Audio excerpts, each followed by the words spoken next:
And hello, ladies, gentlemen, and everything in between. How the hell are you? And yes, it was Caesar Augustus.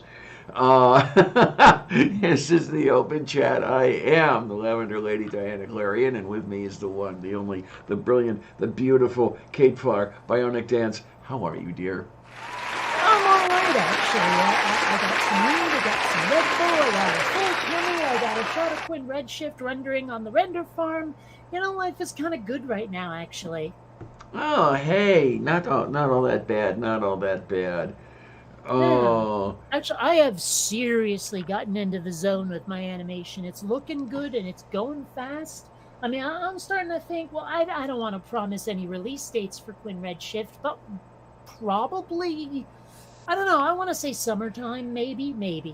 okay, not next week.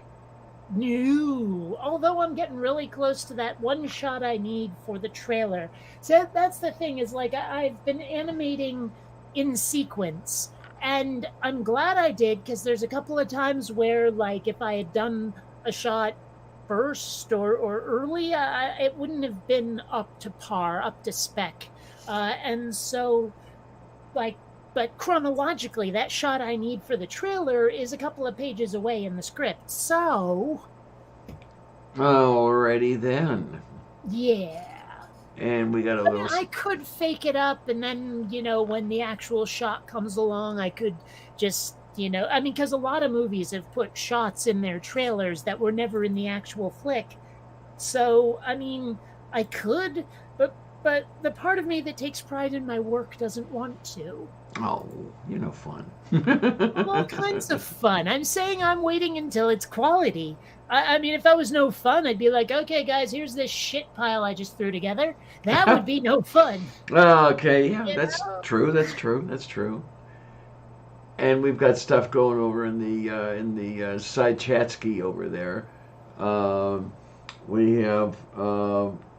I'm just not up to reading the Russian. I can read it. I just can't pronounce it well right now. My mouth isn't working too well. I can see why it was mistaken for Greek, though. Moof beef. Yeah, I had thought that Mac was referring to the Kalisti on the apple, but no, it would be more at Shadow Kitty's stuff there. Yeah. Yeah. Yeah, I mean, maybe it's just because there are certain letters that I associate so strongly with Russian writing that just happen to not be there. And a couple of things that sort of look like symbols I've used in geometry class. So, Hmm. my brain went to Greek, but looking at it closer now, I see it's not. Well, I think that Cyrillic is based on Hellenic. Okay, fine, but it's not actually Greek. Right, right, right. No, it's all Greek to me. Hmm. Hmm. Yeah, and everything I say is all geek to you. Yes, absolutely. Oh, oh, Mac knows. Oh, Mac has it in the head there. Yes. Hail, hail, hail, hail, hail. Eris, Eris, Eris, Eris, Eris. Callisti! All hail Discordia! Hail, hail, hail, yes. Anyway, Cthulhu Fhtagn, or however the fuck that's pronounced. there you go. I've Oh, never read any Lovecraft, but I hung out with goths for so long that I picked up a lot by osmosis. God, it's been a very, very long time since I've read Lovecraft. I really don't think it's my thing. I mean, like I've watched, and this is Clive Barker, not Lovecraft, but I've watched a couple of Hellraiser movies, and as I understand it, Lovecraft's slightly different, but still the same level of spooky. And I'd rather just rewatch like original Star Wars or something. It's just more my thing. If I really want to scare myself, I'll watch Aliens. Okay, okay. And no, not Alien. Alien was a snooze fest. Aliens, however, was terrifying. And I hate when people say it's an action movie. Sure, there was action in it, but it was so fucking scary.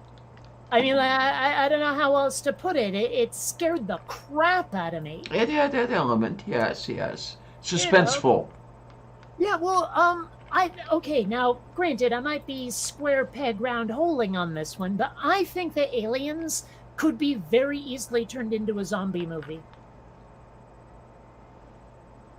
Like think about it. A bunch of humans trapped in a small space, surrounded by creatures they cannot reason with, who are out to kill them. But they have a way of turning a human into one of them. Granted, it's a bit more roundabout with the xenomorphs, but still.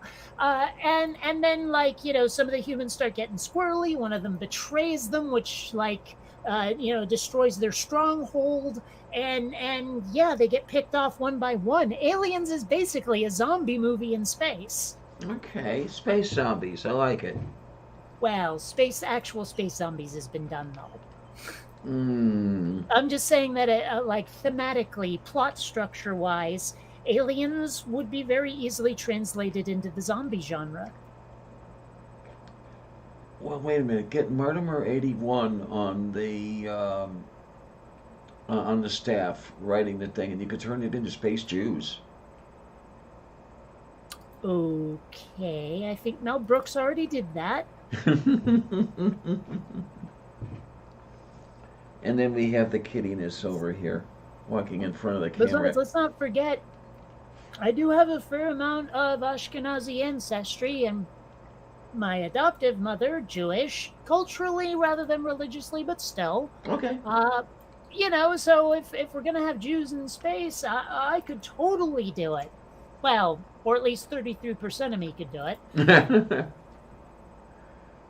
Oh my, oh my. Must be great to be everything but, what is it, everything but Asian? Yeah, and I consider that a shame. I wish I could have the set. And honestly, like, maybe I bet you someone somewhere will misconstrue this as racist, but I kind of love those epicanthic folds on the eyes, and I kind of wish I had them. Okay. That's part of why I think it's a shame I don't have any Asian blood. But again, also, I'd love to have the set. Because, as it is, when people ask me my race, if they have a box for other, I tick that and just put human. Yeah. Like, I'm that mixed to the point where, seriously, if everyone started fucking everyone until we were all the same color, you'd all look like me. Sorry about the hair, but still, so, like, I wish I was at least a little bit Japanese or something. Well, I tried that one census. Let's see, I was still living in that first apartment in Homestead, so that was a long time ago. Where they wanted you to tick off a box of race, and I think I said something like human or something, and the guy filled it in for me. Basically, he wouldn't have human. I've never actually done this one, but I've been tempted from time to time. If they have an other and let you fill it in for race, I've been tempted to put like Indy 500. Yeah, there you go. There you go. Just to see what happens. I don't know. On the application to join the Illuminati, they have a tick box, for race, horse or human.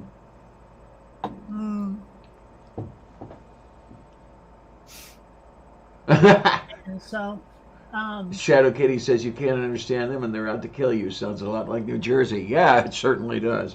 I don't know. My thought would have been Quebec, but all right. Okay, to be fair, my experiences with New Jersey are suburban New Jersey. We're talking Paramus over here. It's not like, what is it, the Jersey Shore kind of New Jersey. Okay, yeah. You know what I'm saying? Is like, yeah. So. I have not been to the Jersey Shore. I've been northern New Jersey, that might as well be New York. But that's about it. There are definitely parts of New Jersey where it's like, okay, yeah, upstate New York, basically, just different New Englandy place. Which is fine. New Jersey isn't part of New England, though, is it? I don't know. I don't think so. Never thought about it, really. Oh. Well, I used to live in New England, and I used to have all those states memorized, but, like, New York definitely is not. Connecticut is. But I think it's, like, further west than Vermont and further south than Massachusetts is not New England. Okay, from Lisbonnet, however you pronounce that, .com, is New Jersey considered New England?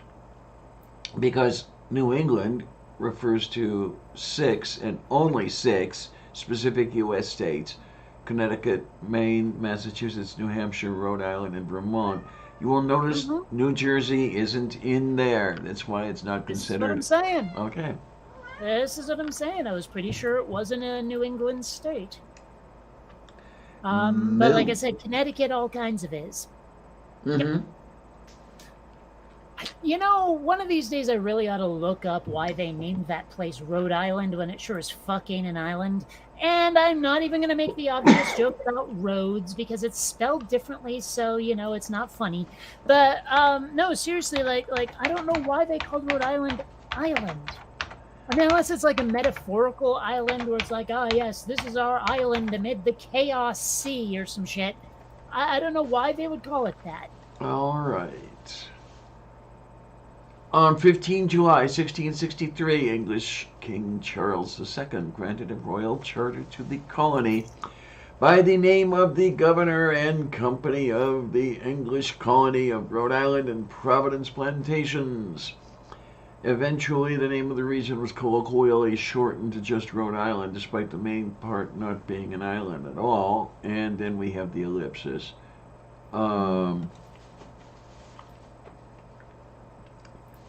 I gotta find where it is now that I've hit the link. I'm not sure it's all that complete. I suppose a good way to remember is that there are no states in New England that start with the word new. Okay. It's a really good way to think of it. So there is no New Connecticut. There is no Nope, New Massachusetts. nope. Okay. Definitely no New Vermont. That doesn't exist. Right. And let's see. Well, did we cover Maine yet? Did not hit New Maine. No. You know what I wonder? Like, if you think about it, isn't the name of like Connecticut's name is basically it translates to band-aid, doesn't it? It connects a cut. Yeah. Okay. Okay. So it's a band-aid, basically. Or maybe stitches, I suppose. Or super glue. Could be, I suppose. It's just like I've never really understood the name, especially since like for a long time I didn't see it spelled, but because my grandmother lived there, I knew it as Connecticut rather than Connecticut. You see, Dayukorostu. and so it took me a long time to figure out how to spell the bastard. Yeah, it is rather. What's the word I'm looking for? Counterintuitive. That. Thank you. Yeah, I couldn't get that one, but you got it perfectly. Yep. Mm. Well, it's funny because you know how my memory is kind of shite and it usually hits me in the vocab, but I use counterintuitive so much that I don't think I'll ever forget it. Like it would take being hit in the head with an anchor to forget it. Okay. Okay. I'm just saying. I mean, because I spend most of my life dealing with the fact that everything is counterintuitive to me. Skeptic Mafia. No, I have not. I have used GIMP. I've used Photoshop extensively if you are needing help.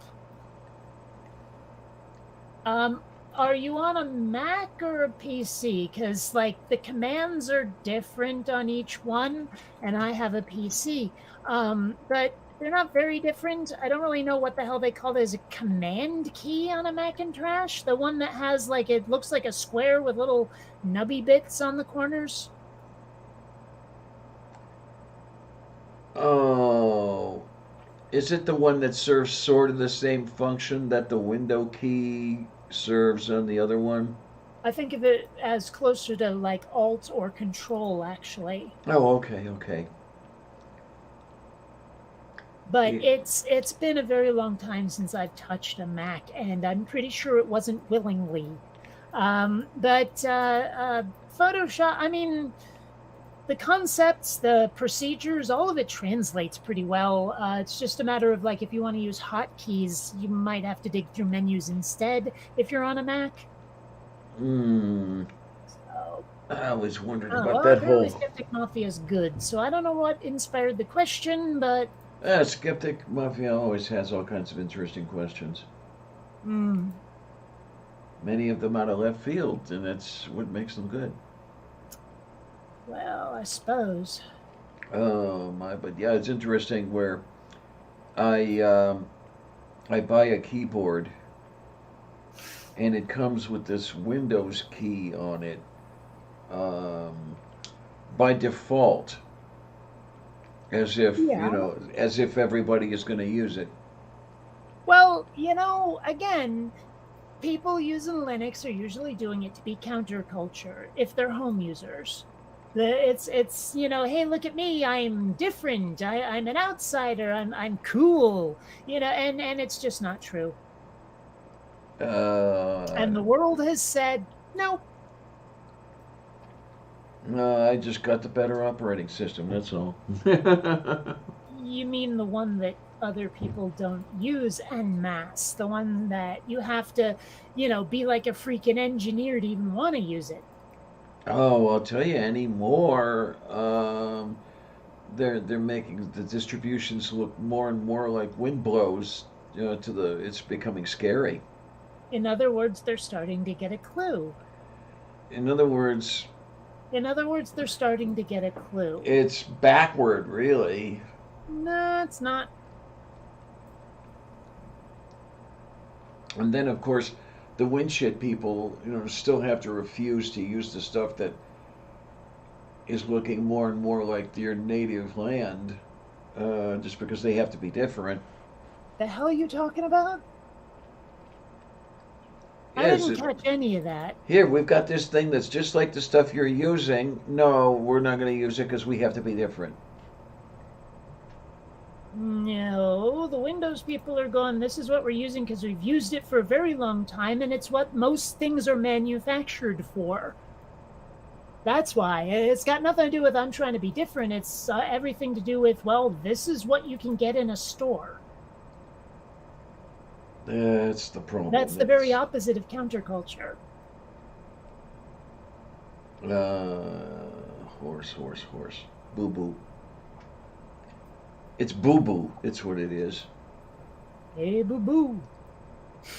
Boo I actually boo. never watched Yogi and Boo Boo. I just know the reference. Hey, Boo Boo. You know. That was a Saturday staple. I don't know. I mean, I enjoy the comedy cartoons, but I always like the ones that were telling more of an adventure story. Well, it took a while to get to those. Well, when we got to them, oh man, I was there for the golden age of it. I mean, G.I. Joe, Transformers, let's not forget Bionic 6, Mask, and all of those. Oh my gosh, it was just child paradise, the 80s was. And if I could have convinced my rat bastard cheap ass parents to get cable, I could have seen the ones that were on ABC too. But I missed out on things like Thundercats, for crying out loud. I mean, there were so many 80s experiences I missed out because I didn't have cable until like 86 or 87. Well, I didn't have cable until yeah, it was pretty. I think it was 86. Yeah, but a lot of my friends had like MTV when it was new and still cool. Like when they were still showing music videos all day. Well, the problem that I had was the city of Cleveland did not have cable because the president of city council wanted his pockets lined by whoever was going to put the cable in. I see. And that took years and years. You could go, one corporation limit over. You'd go into Lakewood and you had cable since the 70s. But no, it was late 80s by the time they got it in the city of Cleveland. That's why, like if I ever ran for office, I guarantee you it wouldn't even occur to me to start lining my pockets right up until someone started offering. And then I'd remember, but I still wouldn't do it. But up until that point, I it wouldn't even have crossed my damn mind. Like seriously, if I ever went into politics, it'd be to actually do something. But I also hear about how a lot of people like they go into politics with the same ideas, the same let's change everything and make it better, and then they just slowly develop Washington brain. You wouldn't be talking about AOC now, would you? Not exclusively, no. But she is a very glaring recent example. Oh my. So disappointed with her. Yeah, she's the one who said that she would not mind being a one-term Congress Muppet, right? Yep. I'm pretty sure she's a representative and not a senator. Right. So I guess that would make her a house Muppet. Yeah, something like that. No, she wasn't even old enough to be a senator. Yeah, wait, ooh, what? There's an age limit for senators? Yes, 30. Huh. Because I knew that there's like an age limit for running for president. Yeah. And I know a lot of people wanted her to run for president, and she just couldn't. Yeah, you have to be 35 to run for president. You have to be 30 to run for the Senate. You have to be 25 to run for the House. Well, that explains why she is a representative. Daí eu gosto. Huh. And boy, I tell you, at the time that was instituted, that was pretty damned old. Yeah, I can see that. Man, it's hard to imagine sometimes like those much shorter lifespans. But then I'll look at say like the Golden Girls and realize that most of them were like in their 60s, maybe even 50s. And looking at people at that age now, I'm like, the hell? Are we just living easier lives? Do we have better medication? Like, what made it so that we don't get old and pruny so early? Well, it can't be better medical care because this is the U.S. Um, so I don't know. Maybe. Well, Well, the I other. didn't say medical care, I said medicine. Better say. I don't know. I don't know if the lives are easier or not because I'll tell you, a lot of people have to work 3 and 4 jobs just to pay the rent, and I don't know. Well, I mean, maybe those people do age kind of prematurely, but most people don't realize how old I am. And yet, like, I mean, I've lived a fairly cushy life, let's face it. Um, but like I say, most people don't believe me when I tell them my age. Yeah, you're 16, right? Sure, why not? No, but seriously, Oh, like something has shifted in how we like how we age, and I don't really know that I can properly define it. I will say though that around here anyway, you look at the women who have had 4 or 5 kids, and God, they look a whole lot older than they are. Yeah, I don't know. That's what I'm it's. really glad I never decided to be a parent. That would have been like just such a bad idea. Shut up, Clarion. What? Either you agree with me or you say that you like I don't know. I'm not sure I want to finish that thought. There you go. There you go. Oh my. No, but that's what I tell people anymore. Because everybody thinks I'm 50. And, doesn't get me any dates or anything, but still. Hmm. And when I find out I'm heading toward 65, it's like, what? I can't believe that. And so, yeah, maybe it's because I never had kids. And he said, you know what? Um, You're right. So they agree with me. Yeah. Well, I don't know. I mean,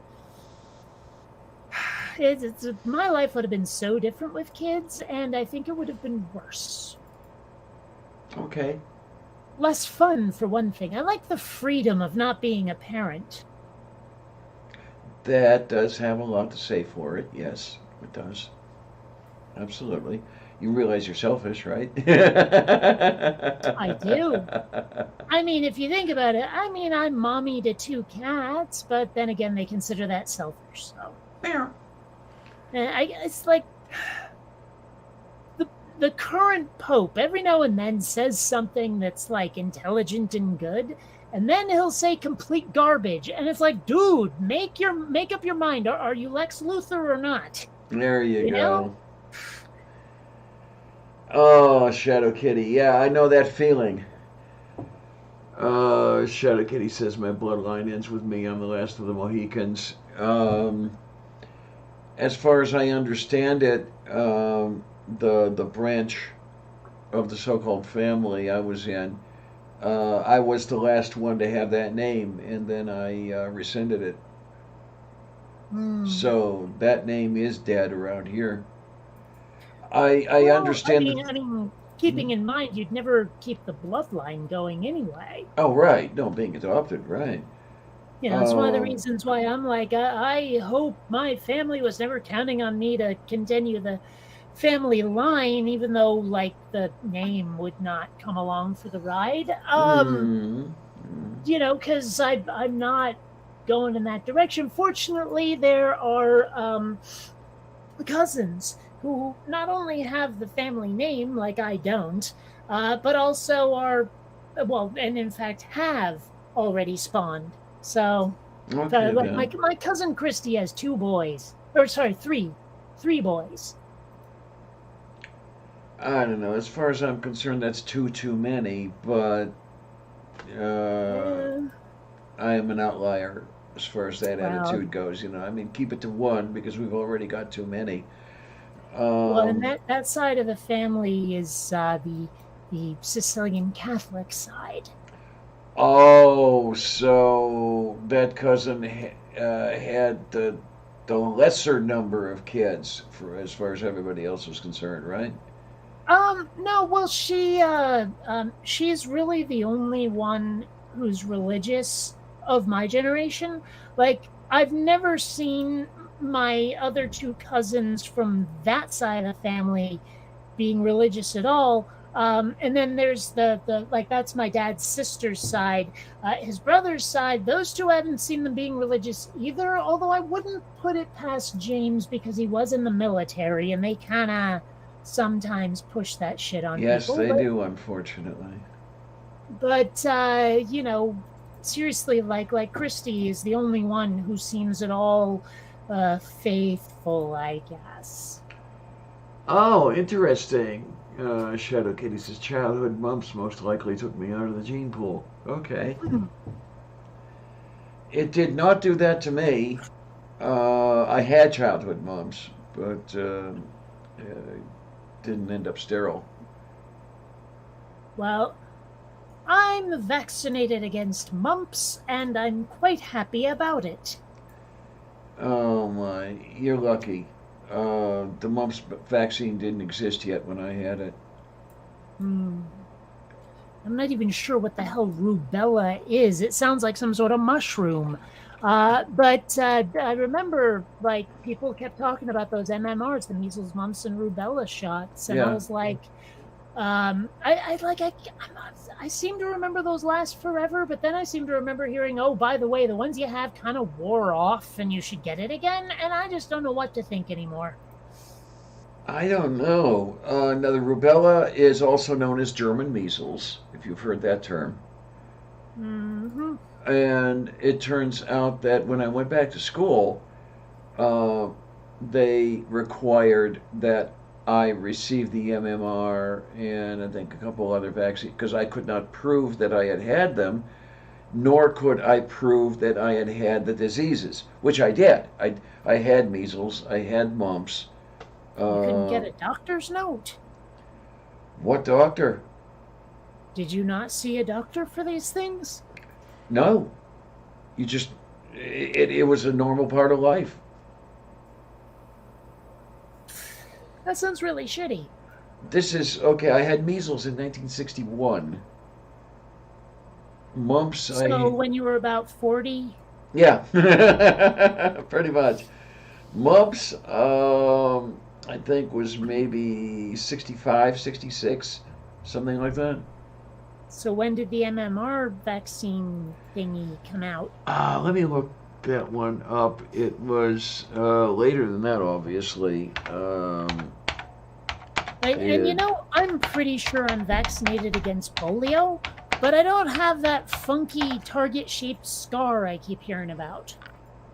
I mean, I'm assuming they improved the vaccine since that was being applied and I got the new version. Either that, or maybe I'm weirdly not vaxxed against it, or maybe people have decided we don't need to because it's been eradicated, but who knows? Maybe there's some small pocket tribe that no one's found in Southern America that all have it and they're immune to it, so they're all carriers, and then some schmuck explorer comes back and doesn't quarantine themselves, and all of a sudden we're living through the movie Outbreak, except with polio. So, I kind of hope I'm vaxxed against it, even if it is quote unquote eliminated.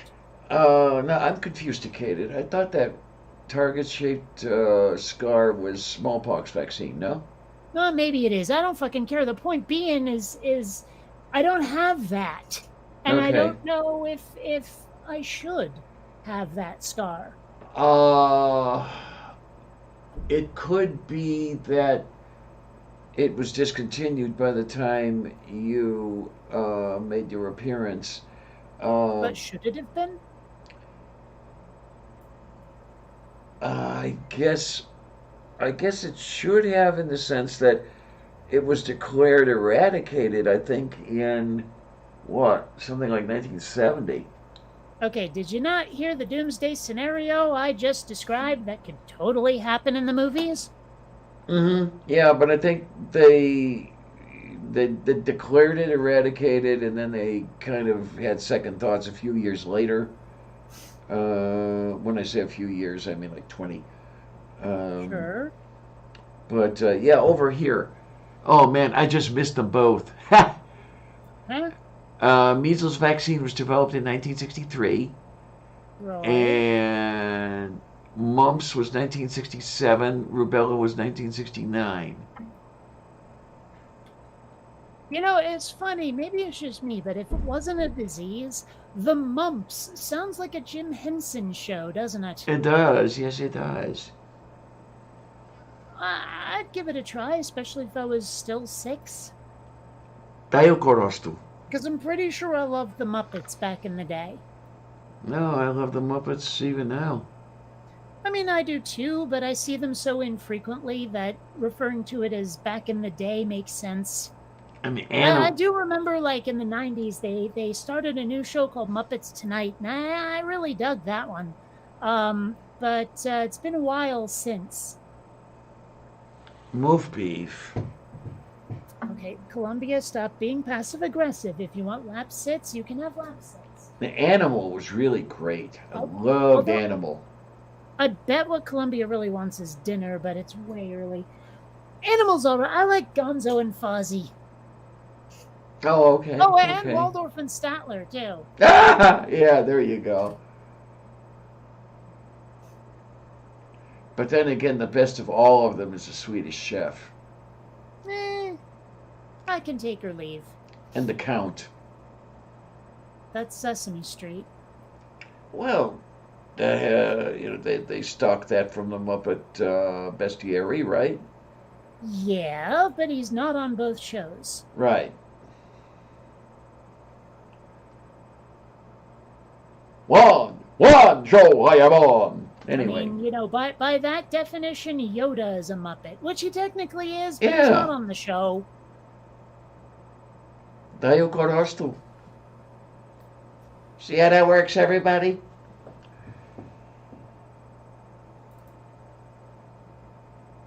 Oh man. Okay, so Shadow Kitty had measles and mumps. Back to back as an infant toddler. First bout with cheating death. Okay. Dayu Korostu. Measles and mumps? Question. At the same time? It sounds like they were sequentially. It says I So had not measles and mumps back to back. currently then. Right. Okay. Teco balasteni. Ya corsa de How berreta. much would it suck to get both of them? Eh, You know, like at the same time, you've got both of these nasty. It's like, oh my gosh, you're that's really unlucky. Hey, now remind me, because it's been a long time since I've read Dune, right? But I remember there was this thing that they only barely touched on in the movies, where Baron Harkonnen collected diseases by basically infecting himself with them and just walking around sick for whatever reason to complete the set of the diseases he liked. There's something fucked up like that. I mean, I don't remember the details because it has been a while since I've read the books, but I remember something like that about his character. hello, Justin Hall. How you doing? Yay! Brand new person. Yay, yay, yay, yay, yay, yay, yay. I mean, like I say, correct me if I'm wrong, but I remember that. I did not remember that. No, it's been a while since I've read Dune. Oh, shit, when did I read Dune in '89. I was tempted to get a copy of it after I watched the new movie, which I absolutely loved. And as I've said before, it's weird because I've never liked any other incarnation of Dune. But because I had watched it and liked it, I wanted to get a copy of the book. But even on Kindle, we're talking like nothing they have to manufacture. It's pure digital content and probably less than like 2 megabytes. And you can't, and most of that will be the picture of the cover. But it's like $9 fucking or 15 or something. It's crazy. It's like buying a hardcover book, or at least what it used to be like. But it's like I've even encountered Kindle books that cost more than the paperback, which is really fucked up. But even so, I mean, like if you want to buy a paperback of Dune, it's more than the Kindle, but the Kindle is already excessive. So what the fuck? There you go. Yeah. I don't know. What was it? It wasn't Dune. There was something else I wanted to get my hands on, and I looked it up, and it was like $13 for a digital copy. And I said, you know what? Screw that. Yo ho ho, hoist the Jolly Roger. Let's go looking. Yeah. Okay. Oh my. I actually don't like doing that very much, but sometimes you got no choice. Yeah, pretty much. I mean, like, especially when there is something that you can find, say, in the UK, but never got a US release. Like, I cannot get my hands on, like, discs of The Young Ones, for example. Okay. Okay. And I remember enjoying that show, and I want to watch it again. It's been since, like, 1993, but still, I want to see it again. And kind of a little bit can't without pirating it.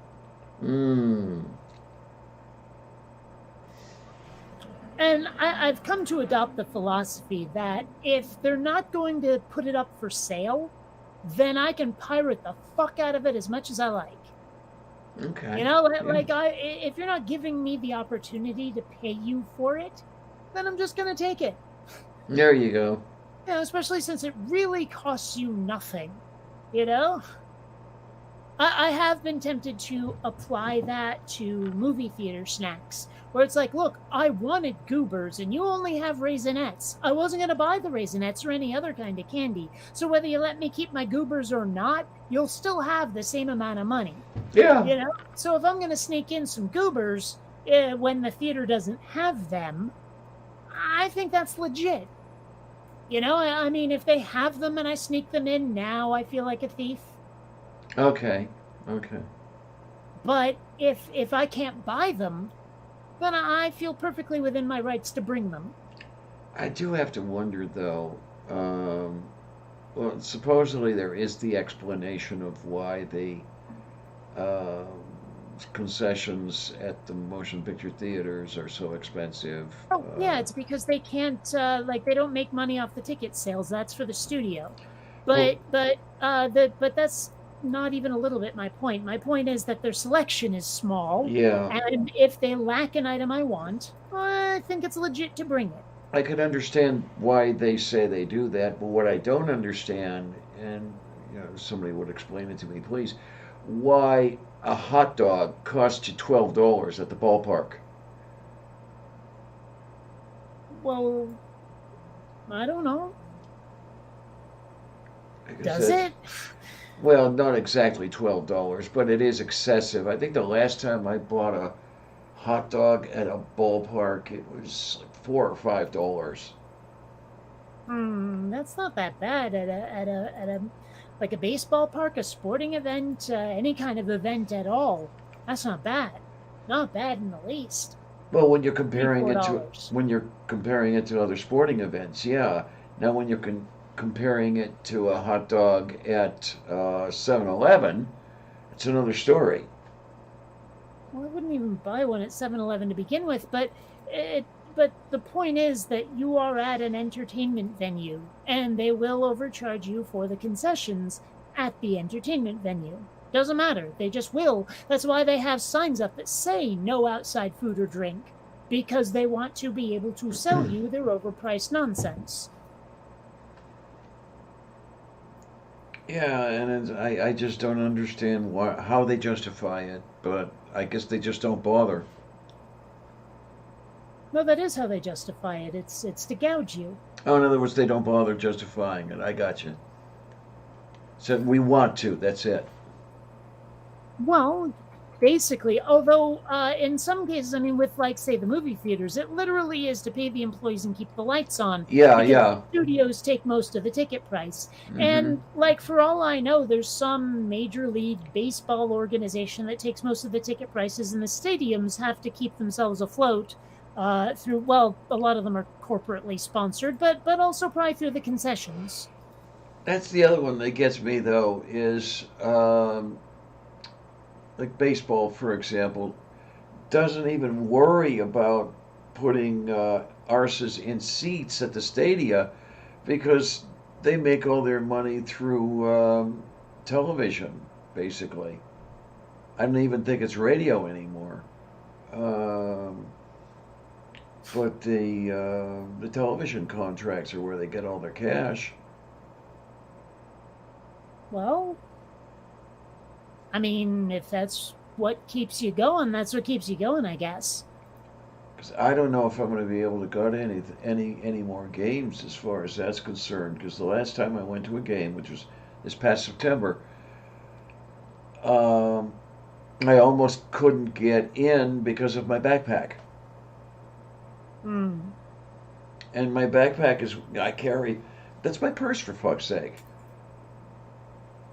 I mean, my cash is in there, and well, what cash I carry, and my IDs and all the other stuff, and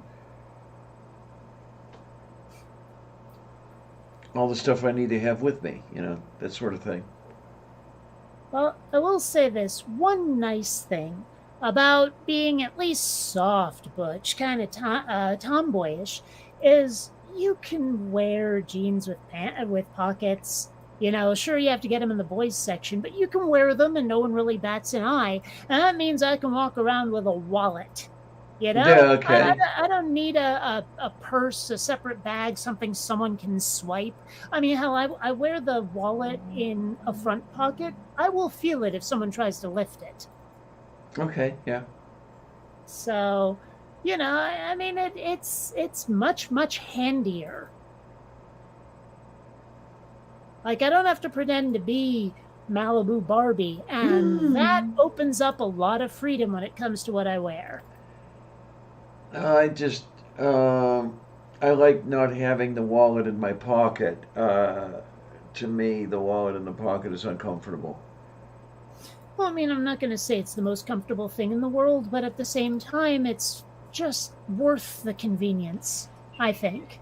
Um, I always hated it when my mom would take 1,000 years rooting around in her purse to find something. Okay, then. Yeah. And I'm like, gee, Ma, don't you think you could organize just a smidge? but apparently not. I don't know. It's easier to organize with a wallet, and it's all I need. Oh, tapalakise! Tayo korostu! Manda! Manda! Yay! Hi. Still say you should change your last name to Hug and Kiss. Yeah.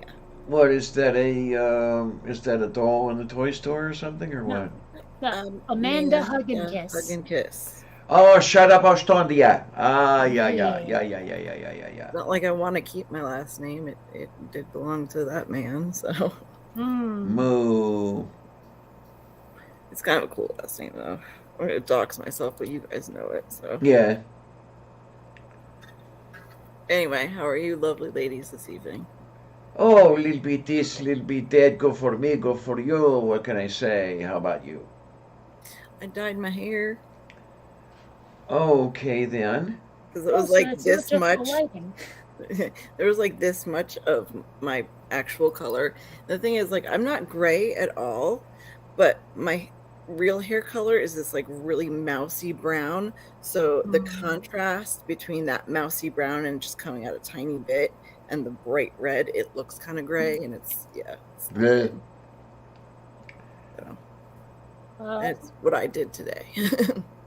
My hair is pretty close to black, but under direct sunlight, it's a very dark brown with reddish highlights, Mm-hmm.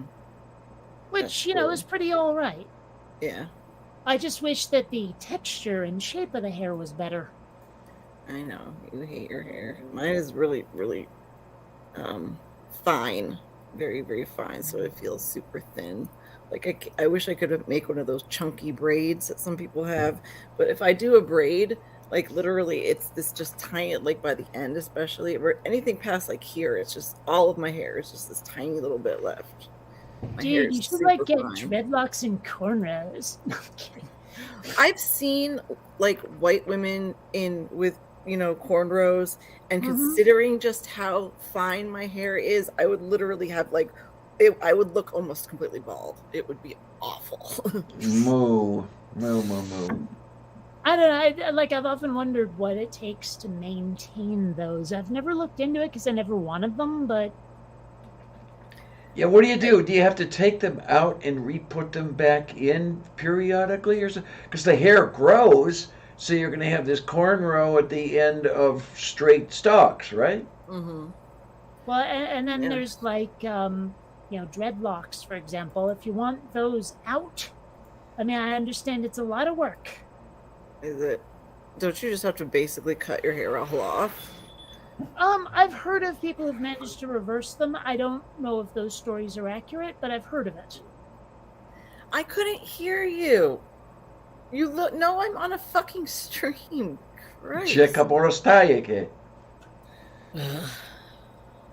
Some people's kids. I don't know, right? Thank you for coming on Sunday, Diana. I didn't mean to steal from your. Oh, not to worry. No, that was a great thing to listen to, you and John talking. Yeah. And we had ended in plenty of time anyway. I if I remember right, I was the one who needed to go. Yeah, I think so. Thank you. Yeah, but I still feel like you might not have ended had I not. No, we were going to end There early were no matter what. circumstances that had nothing to do with you. Yeah. With the juice, Angel. Like, I think I was just hungry or tired, actually. Okay. Well, both probably, Yeah, it was just right? the only time he could do it, and I wanted to like start doing some stuff on my channel again, but like it was just like, let's dip my toe in and I'll just like stream with my best friend and shoot the shit for a couple of hours. Like that just felt like, no, hold on a second. What's going on back? Tayo goes to all kinds of stuff and things and stuff. What about doohickeys and don't hickeys? There you go. That I've never heard anybody refer to a don't hickey, and they really need those. Yeah. I'm not even sure what to picture. Sorry. Oh, moof beef. Sometimes you want to kill your child. Uh, Well, given that I don't have one, that'd be a little awkward. But also it Yeah. means I'm less likely to be arrested for doing it. yeah. Sorry. Dostaje korosata petrajni karatopopedieni.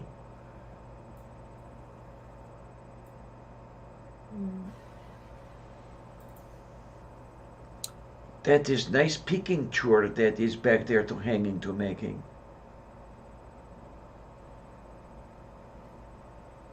You are muted, you know that, right? No, I'm not. I was talking to Angel. That's why I was muted. Oh, okay. I didn't notice you were still talking to him. Okay. Yeah. Uh, Angel, what are you doing? That's why you gave me the TV. Sorry, put the TV remote in my hand instead. I got this. Oh my god. What the hell is he breaking over there? No, you just threw the remote on the ottoman, so. That's great shit. Hmm. Okay.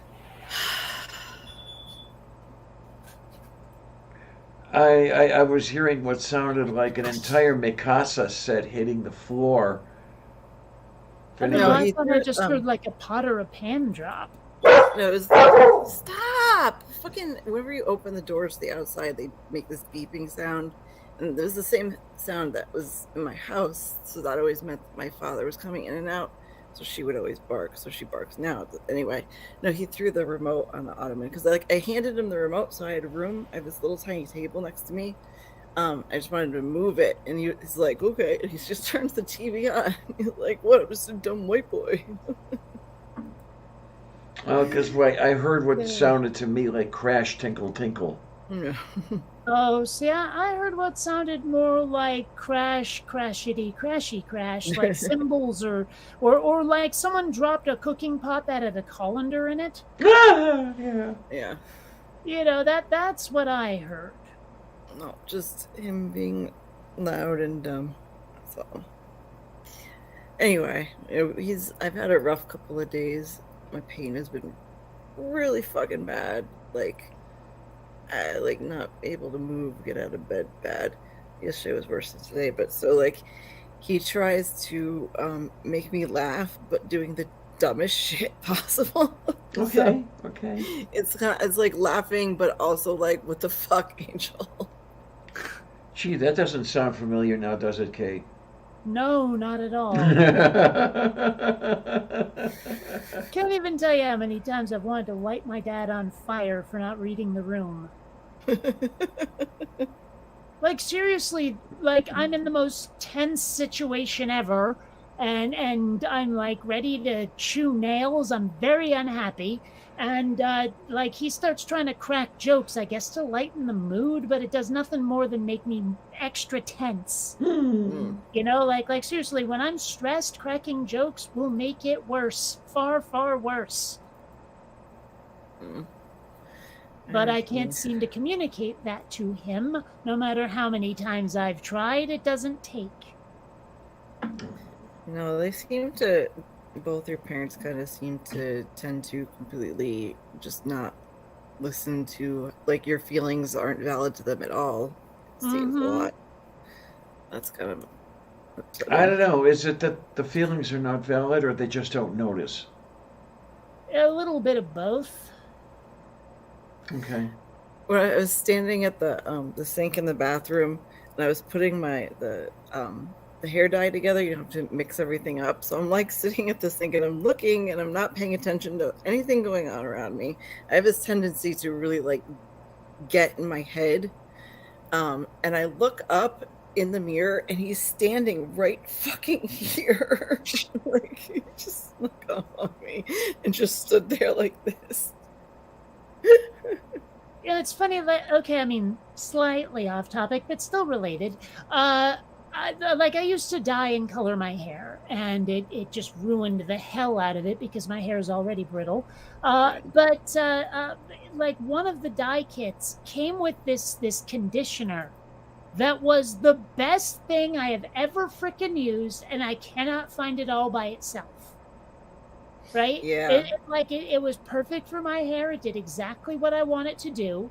And to use it, like they only give you one dose, I'll say, one serving, one application of it with the hair dye. and like it doesn't have, I mean, it's a brand, but it doesn't have like, okay, if you want this standalone, this is what you buy on it.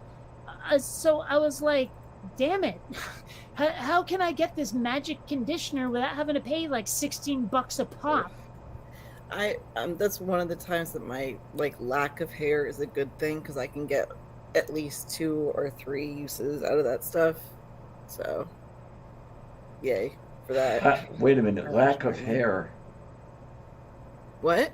Lack of hair. Yes. No, because it's thin, is what I'm saying. or Oh, fine. oh, oh, oh, Very, oh, very, Daikorostu. very fine.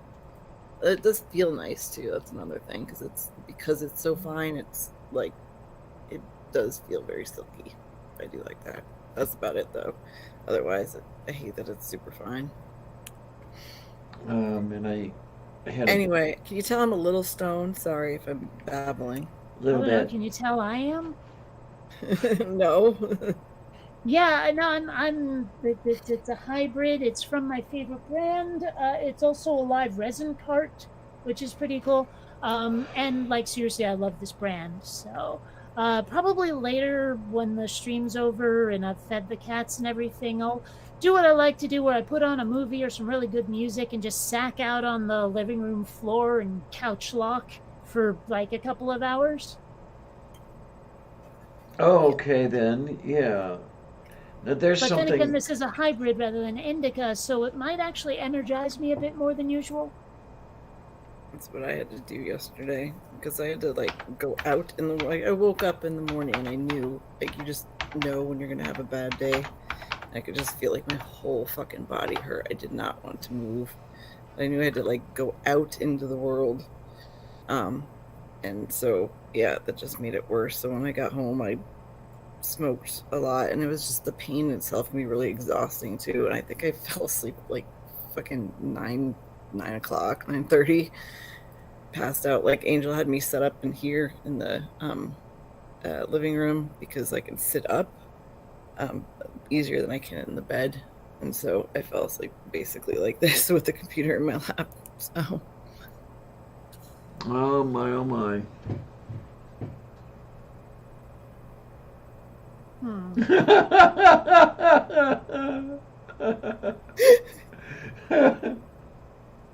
he's just standing outside the window making faces and poses and stuff. He hasn't done the I'm walking down a set of stairs thing yet, has he? No, he's very bad at that, and he knows it. Okay, fair enough. At least it's come up. I like that. Yeah, he's a good kid. I'm lucky to have him. Sounds like Even if it. He's a pain in the ass.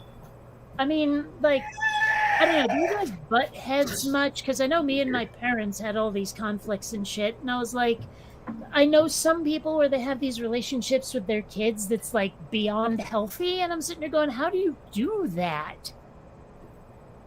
I don't know how super healthy. Like Well, but still, I mean, do you guys fight a lot?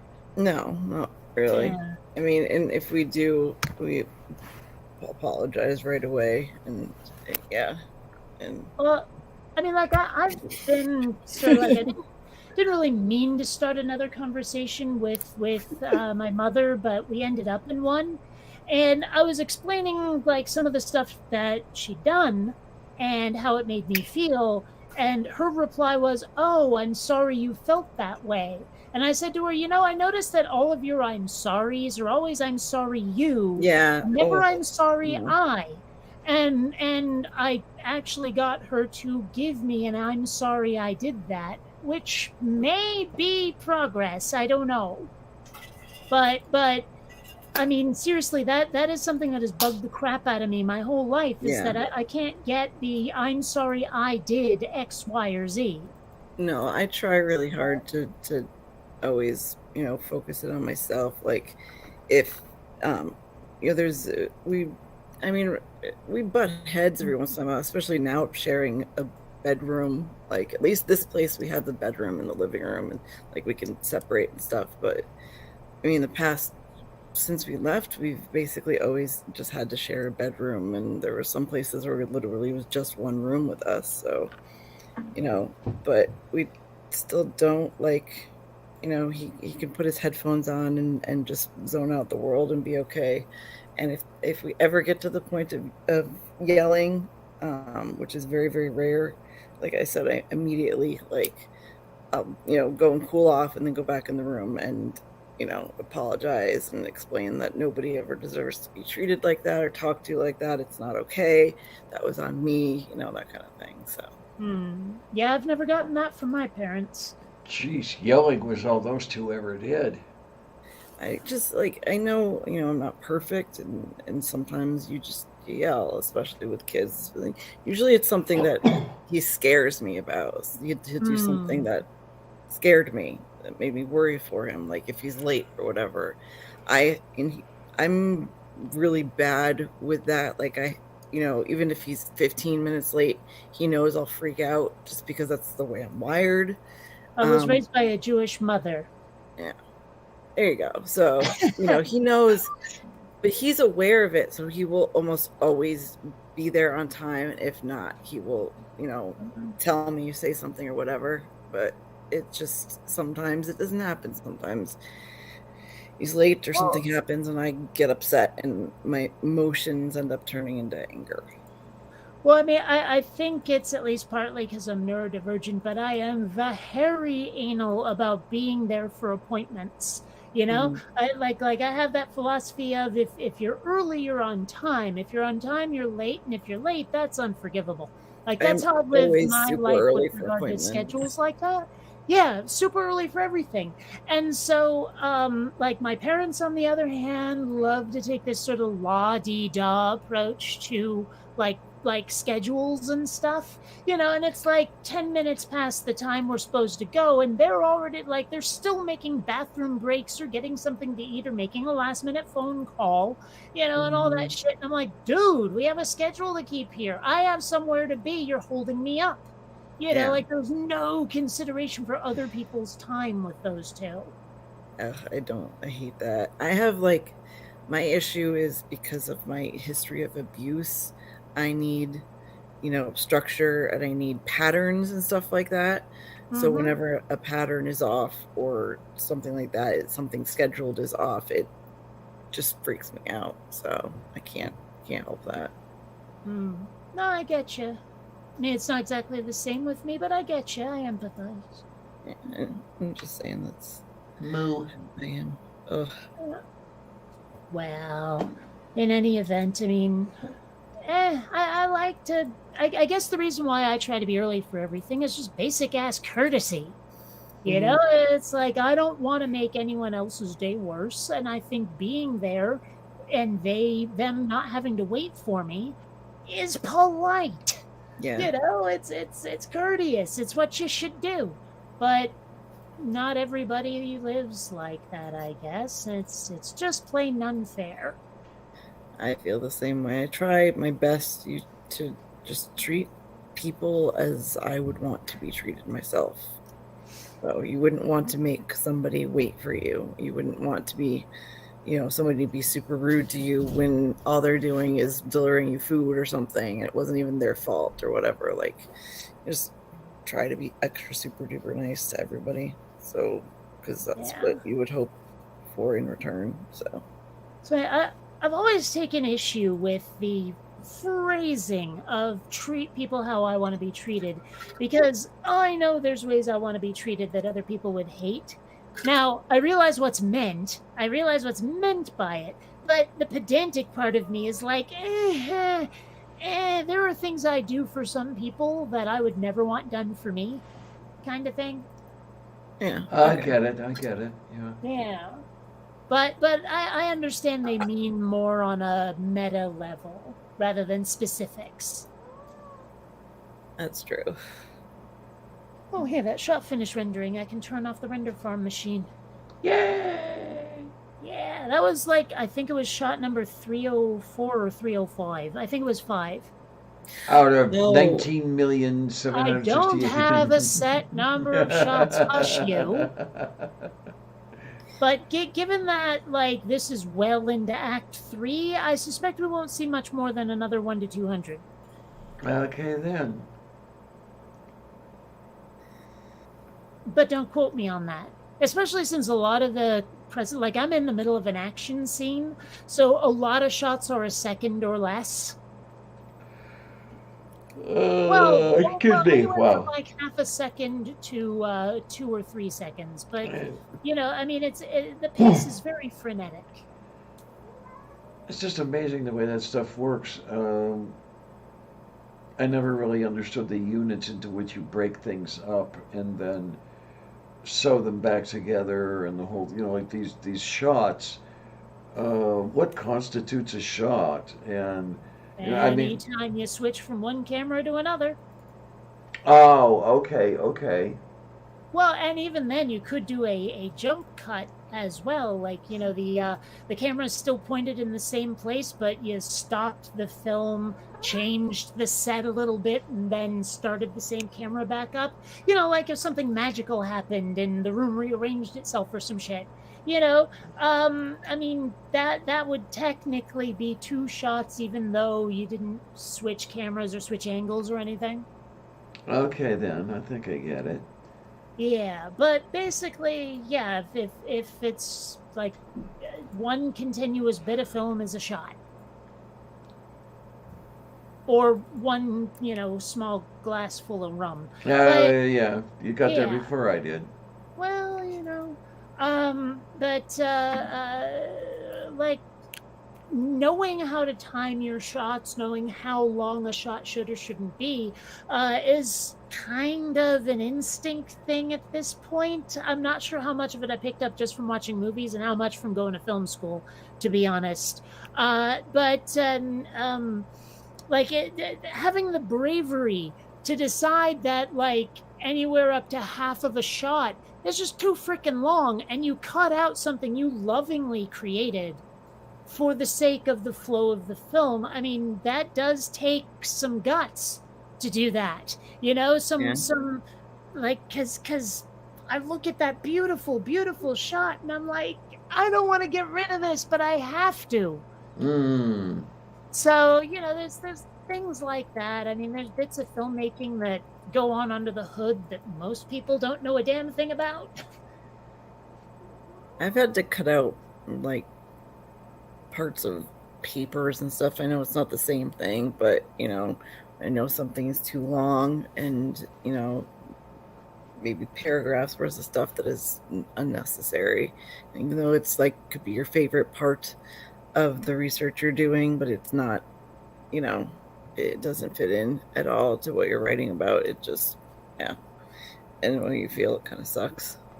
Another really hard part is when you're making the trailer and you don't want to show all of your best shots in the trailer, but on the other hand, you kind of a little bit do want to show them off, don't you? That kind of thing where it's like, because how many times have we watched a trailer, then gone to the movie and realized that all the best parts were in the damn trailer?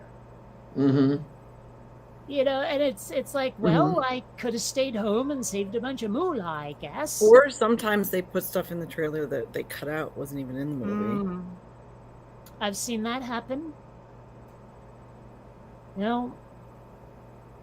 Some of my favorite movies have done that. Like there was it's funny, I just rewatched Real Genius the other day. And by the way, Amanda, thank you. I was able to do that with your password. Rather, I could have done it on disc, but didn't have to. So thank you. But there's a shot in that movie that was in the trailer and in a lot of promo photos of Val Kilmer sitting in a lawn chair. And there were like some balloons attached to it, and he was just floating slightly off the ground. Right? That never made it into the movie. Yeah. Things really like bugs that. me when they do that.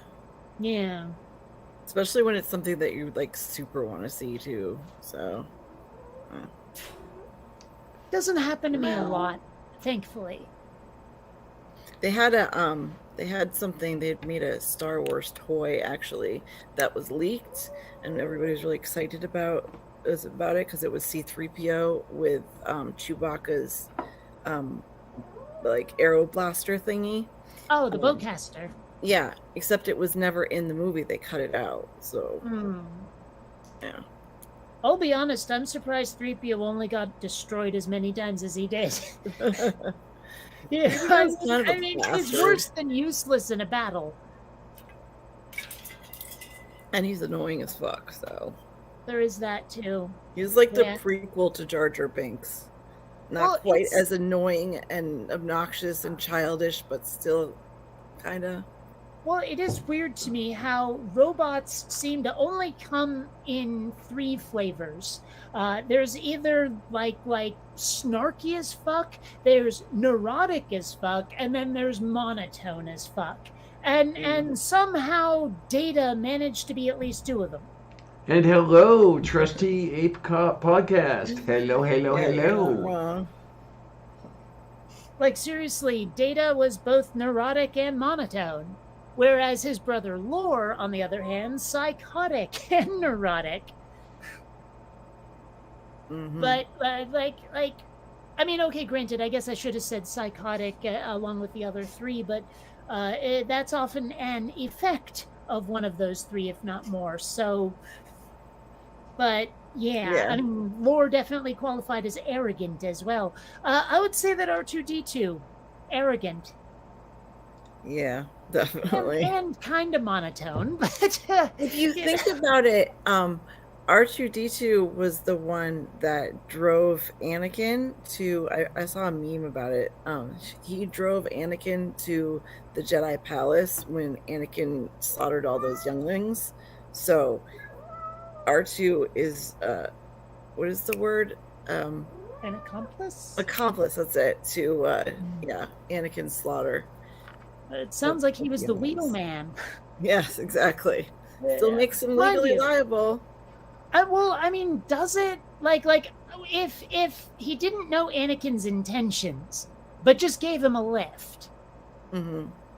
does that make him culpable or It whatever? does legally. Yeah, Really? it does.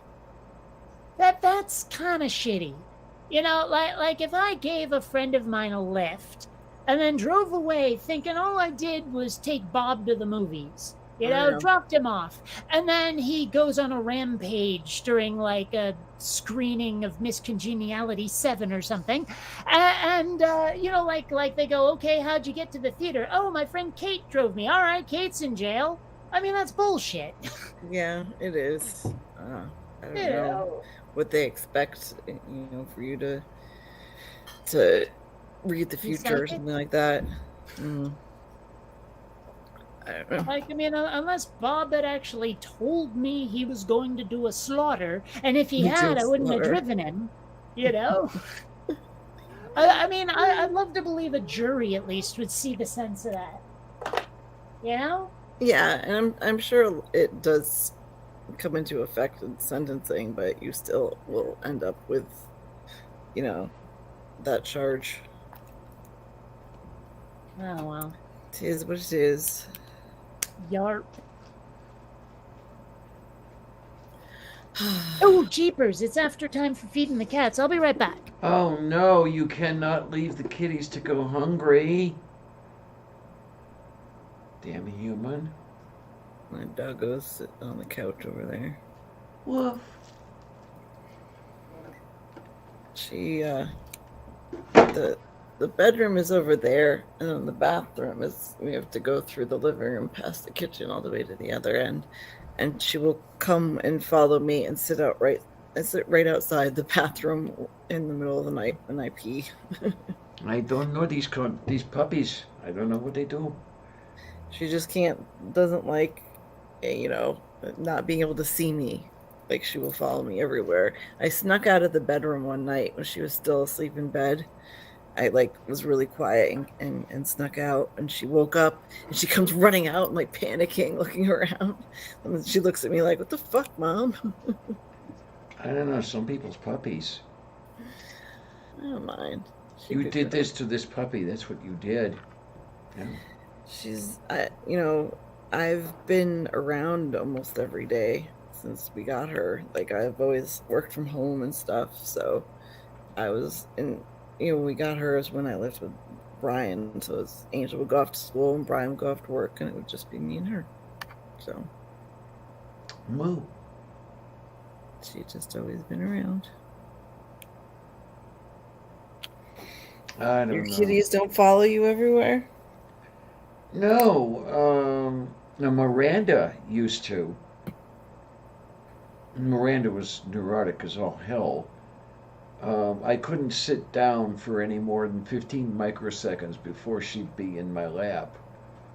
That's where she felt safe. But Sylvia, many times I'll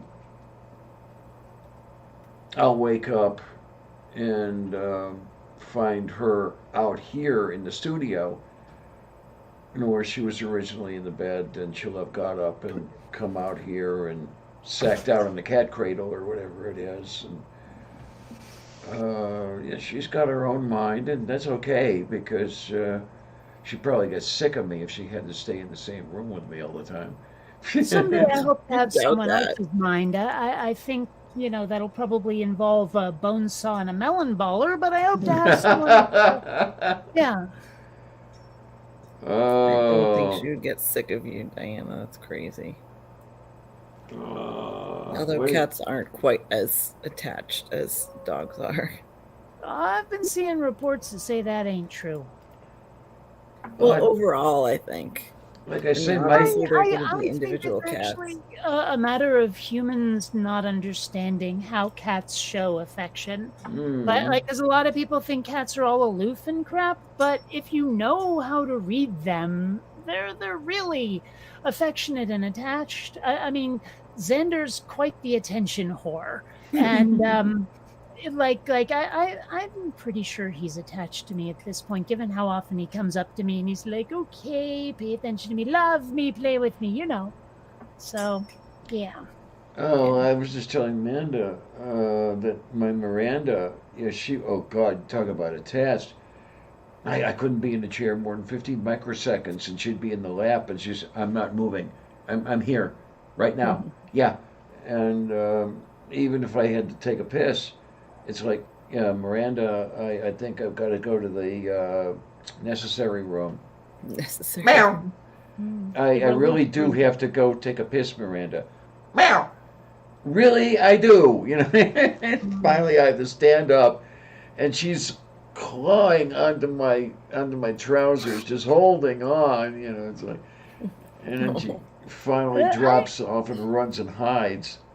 I haven't had anything like that happen, but I have had to shoo Columbia off of the toilet occasionally. I'm not sure why she thinks that's a seat, but she does. Okay.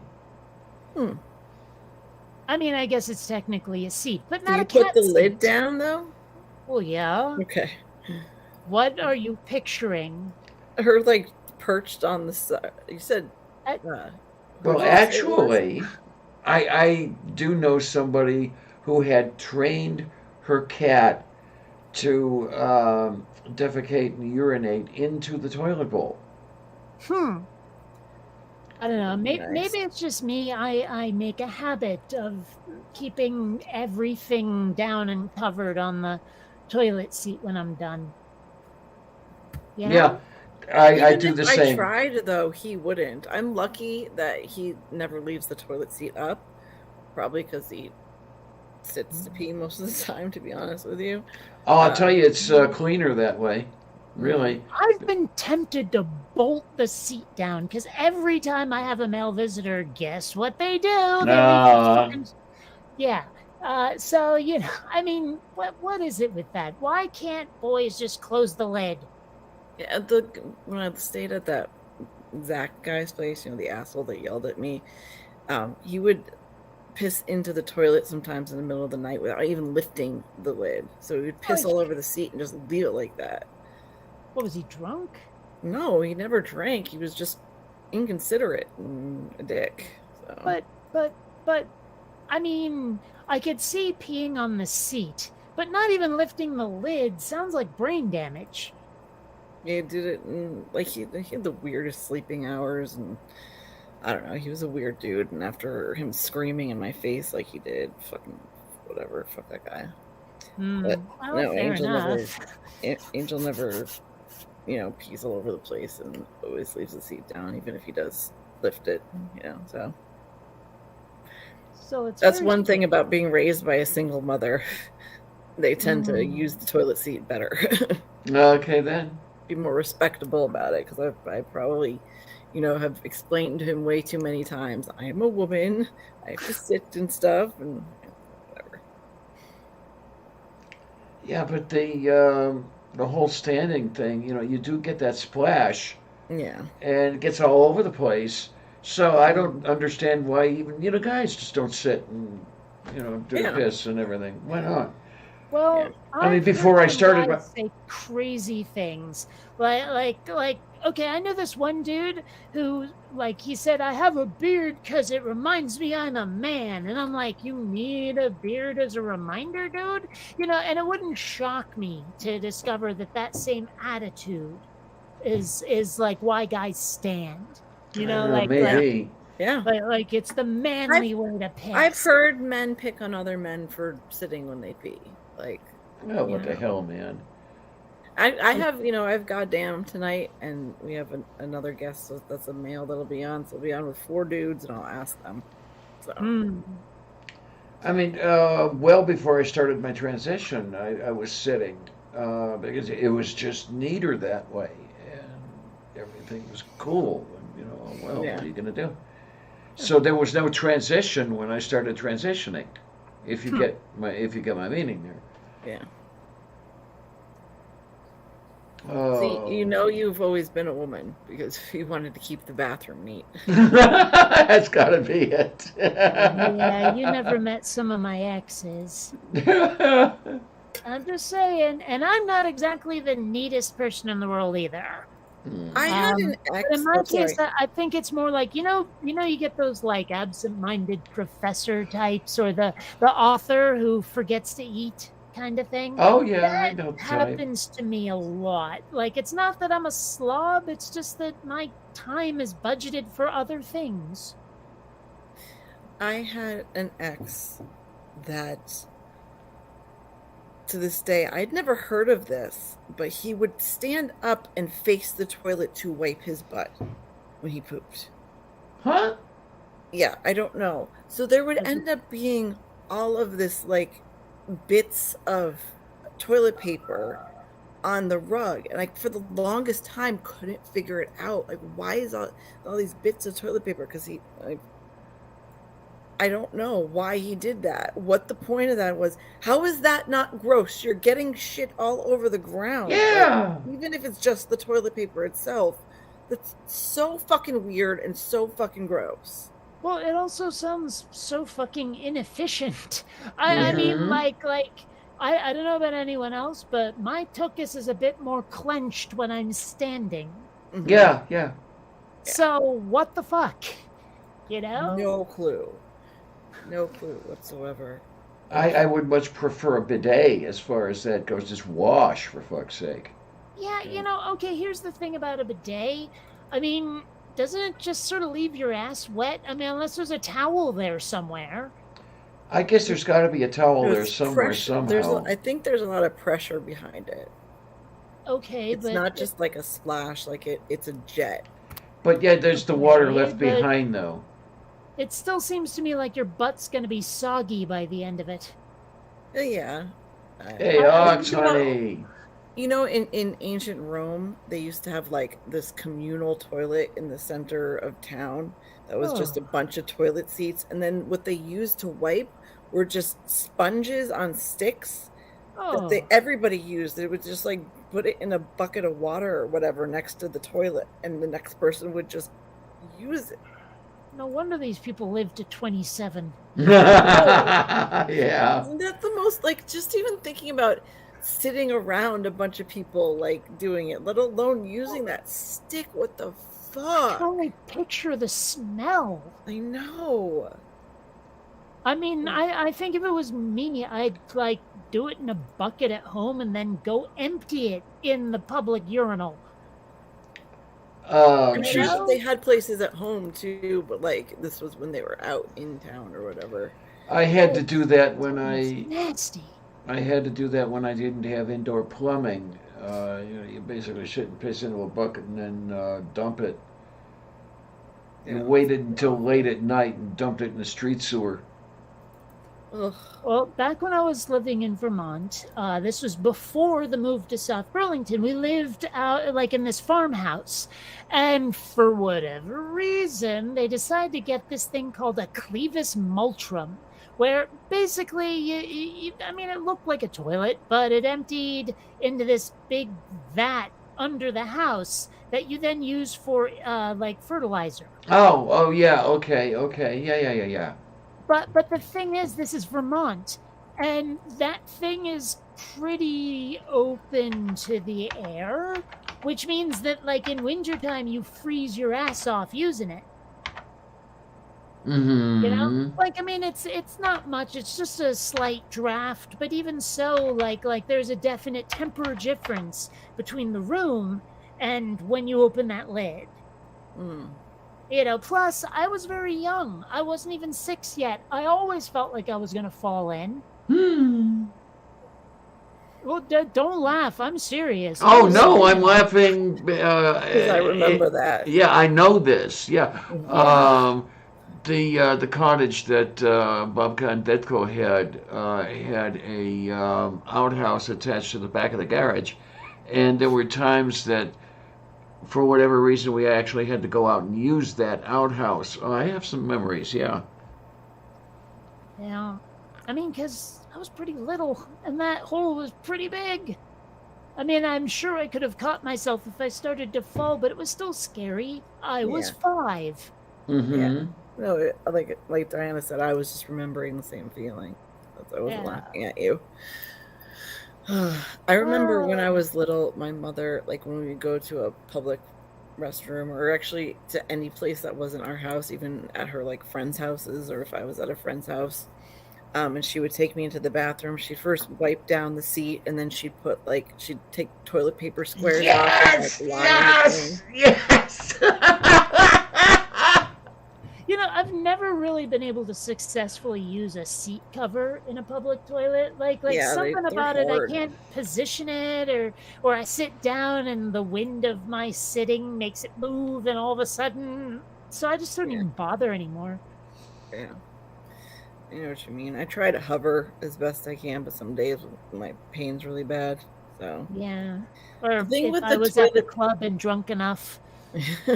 the thing with putting the toilet paper down, though, like if there was pee on the seat, it was still gonna soak through Yeah, toilet paper. yeah. So like, Yep. what was ever the point of that, other than making me sit there and like do the little pee pee dance while I waited for her to fucking deal with the toilet? 'Cause it's not like when you're really really little and you have to pee. You know, you give yourself time. It's like, oh shit, I have to go really really bad, and you know, you let someone know. So, because you're little. Mm, Gotta Oh. say, I don't think I ever wet the bed. That's a phase I never went through. Another one I don't think I ever did, or if I did, it was very brief, was sucking my thumb. Don't think I ever did that either. I didn't suck my thumb. I don't remember sucking my thumb. No. Angel had a pacifier. He used to call it his BP. But like, I didn't want to give him one. Originally, like I had no plans on letting him have one, but he was in. You guys know that he was in the hospital for 3 months after he was born, and they gave it to him. And I just, especially with how sick he was when he came home, I just couldn't bring myself to taking it away from him because it was something that comforted him, and he had it till he was like 1.5, almost 2 years old. Which is probably, but his teeth are fine. They didn't fuck up his teeth or anything, but. I know I had a pacifier when I was little, but I stopped using it before too long. But there was this family friend, a bunch of family friends, but they had a daughter named Hannah, and she loved her pacifier. I mean, you could not take that thing away from her. It was crazy. She was 19. I don't know. I mean, like, I think she was a year younger than me, maybe a little bit less than a year. But still, it seemed like she was obsessed with the damn thing. Well, no, I was only half joking, by the way. I remember a time, wasn't there a fad where some of the teenagers had their dummies? A lot Yeah, of in the the 90s. clubs and Yeah, that was a rave thing. Yeah. I actually had I had a friend that I remember like sucked her thumb until we were almost 10 years old. Yeah. Like she Another one knew she wasn't supposed to, and she would try to hide it. But, Mm. especially when we'd be like sitting at her house and watching TV or whatever, it would end up in her mouth. Mm. Well, another one that it sort of intrigues me, but also amuses me, I guess, is while sucking the thumb, holding the earlobe. No. Like stroking it. Yeah, I've No, seen no, that no, too. I don't know about stroking it. I've just seen like holding on to it, I remember somebody like they would stroke on their earlobe and then suck and rock at the same time. Well, that's the whole Linus Van Pelt thing that you've got going from Peanuts, where he had the little blanket held up to his ear and he's sucking his thumb. Yeah. But I mean, minus blanket is what I've seen. Yeah. Yeah. Linus is my favorite character. I like him a lot. He's a great philosopher. Well, I think it's the refusal to grow up part that I like. Yeah, figures. Attitude, kind of. Well, that, and I mean, hell, I'm 46 and I fall asleep every night with a stuffed animal in my arms. I mean, it's not so much with the growing up on this end. That's all I'm saying. I use a stuffed animal or a couple like little pillows like this to stuff between my boobs. But the thing is, like a stuffed animal, it's shaped just the right way that there's like, it does that kind of, so it fits right. So whatever. I don't like my boobs being squished together at night. It's uncomfortable. Fair enough. Then again, you are a bit more well endowed than I. Yeah, So- I've got enough. But yeah, so I mean, in some ways, I'm really glad of that. I mean, I'd love to have enough to make cleavage, but on the other hand, I can exercise without pain. Mm-hmm. Oh, dude! So there's this guy that texted me the other day. He's asking for help. He's was a Catholic, and he just realized he's atheist. He just wanted someone to talk to. Blah blah blah. Blah. So I'm like, okay, fine. He's stuck in this marriage. His wife is super Catholic. I don't really understand everything, but I was trying to be nice and listen. So he says, "Oh, you're very beautiful, by the way. Was that okay to say?" I'm like, "Yeah, that's fine. Like it's just you're beautiful as a compliment, whatever. It's fine." So apparently he thought, "Oh, that means I can talk to you however I want." Because what did he say? Exactly the other day he sent me on Sunday. I did the stream with John, and before the stream I posted a picture of myself just outside and said, like, in the sun. Actually, let me look at his text because I've been ignoring him. Yeah, so so he sends my own tweet to me, and he says, "My God, so hot and beautiful, cleavage, sweet Jesus." What the hell? Yeah. See, when we got to the part where he asked, "Is that okay to say?"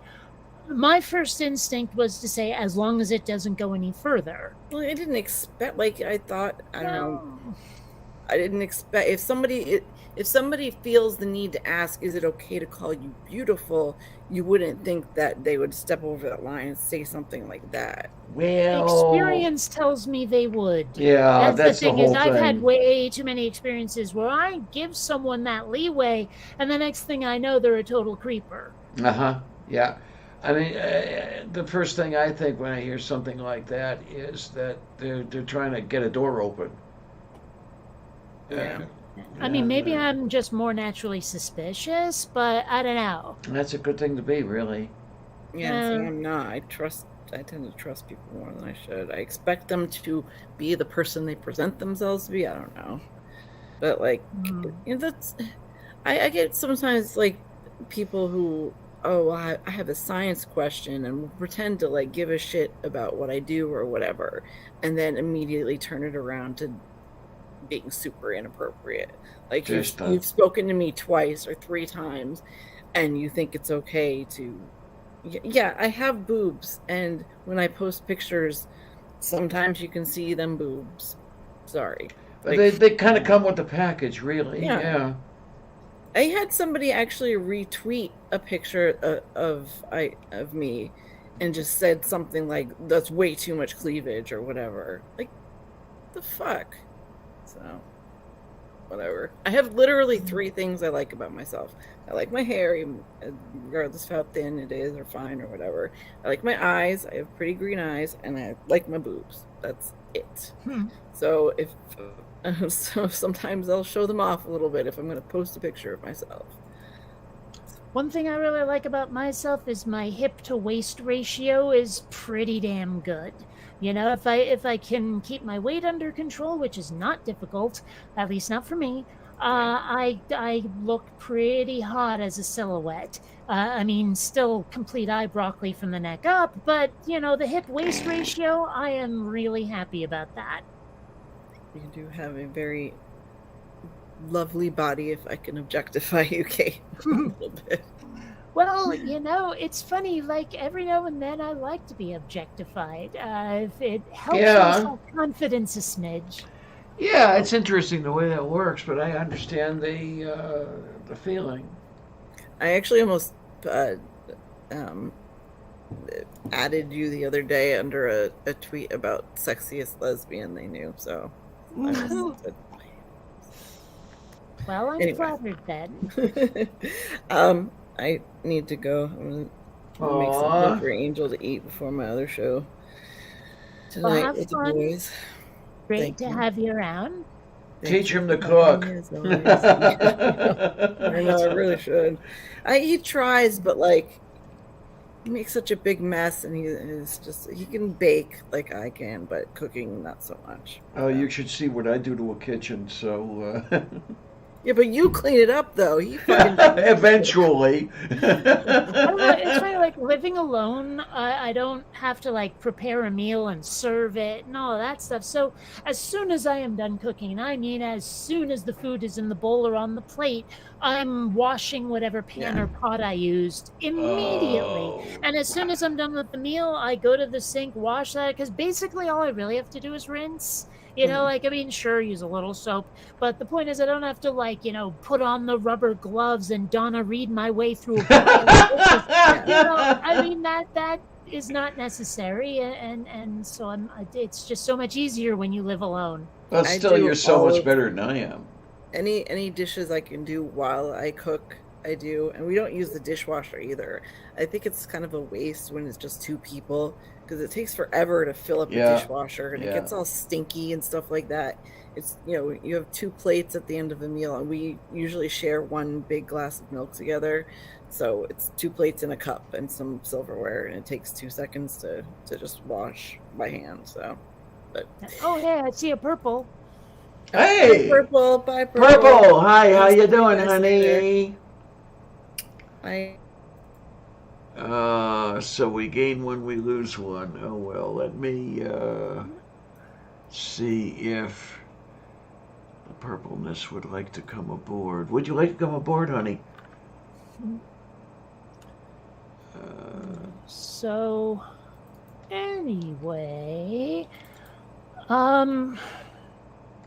this weed's pretty good. Okay, that's a good thing. Yeah. I've been trying to have, like, healthier munchie snacks around. Like, I bought a bag of baby carrots. I haven't had those for a while. I still have, like, half a can's worth of pineapple chunks in a Ziploc in the refrigerator. You know, so I mean, I'm trying to have, like less of the popcorn and Kit Kat bars, you know? Uh-huh, yeah, okay, I get it. I do. I mean, like weed revs your metabolism, so it helps you lose weight. And, like, you know, the caffeine in those Red Bulls, I mean, caffeine is an appetite suppressant. That'll help lose weight. I think if I want to have, like actual tone, I'll have to exercise. But keeping my weight in a manageable range shouldn't be tough if I can use, like, the munchies to eat healthy stuff. Now, what I need to do is quit drinking as much as I do. And no, I'm not talking about ethanol. It's just whatever I drink, I don't piss out the way people with working kidneys do. So it's got to be removed during dialysis, and that can cause problems. Hmm. I don't know. Well, that's one thing with the weed, but without it, I had a tendency to dehydrate pretty easily. So I would need, like, if I wasn't allowed to consume beverages of any sort, or at least such a limited amount that I would be parched all day, I'd be an unhappy camper. That's my problem, is I'm always thirsty Hmm. and always dry mouth, and it's not fun.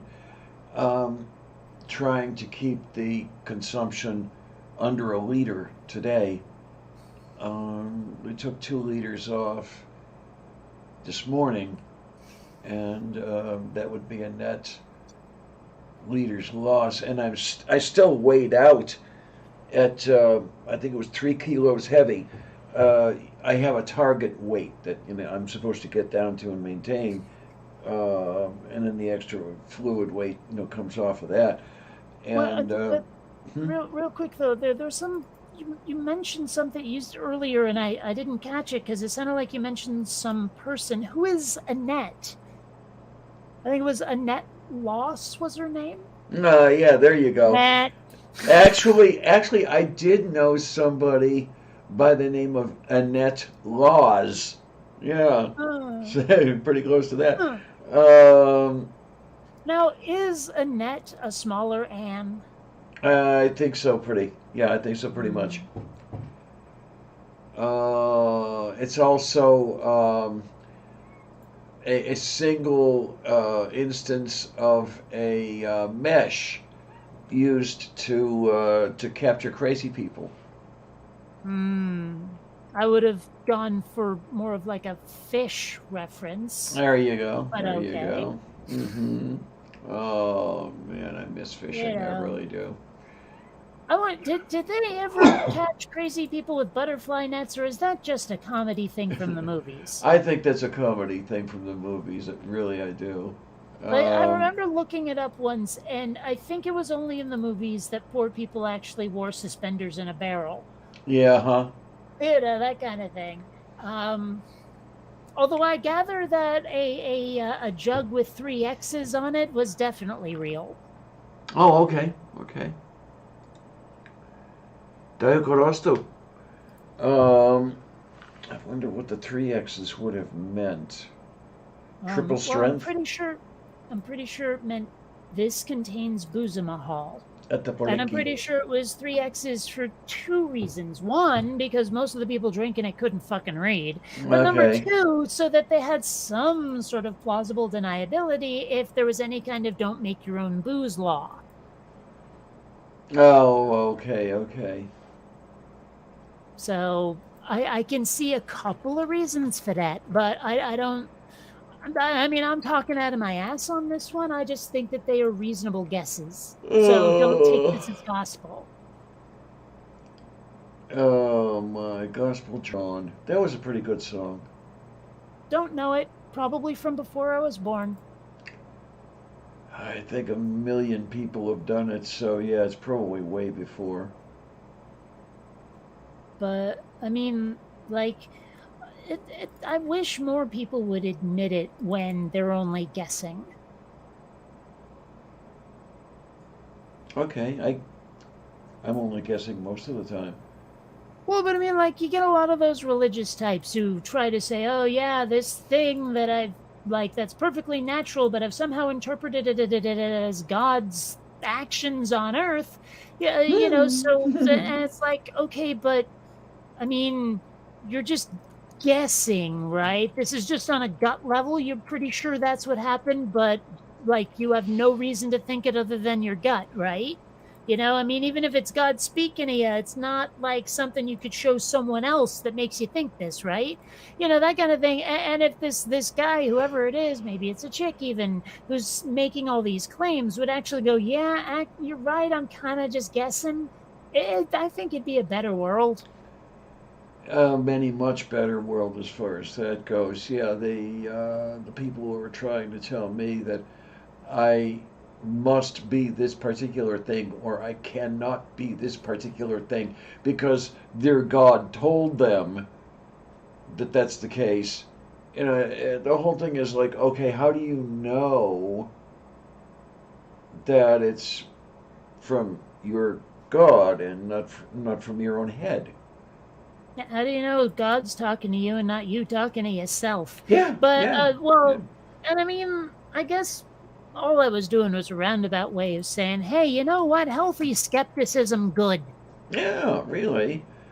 Um, That's really all I was saying. because if I tell this person, well, you have to do what I tell you to do because God told me to tell you that. Is that, yeah, I don't believe you. I said, well, I don't believe you either, asshole.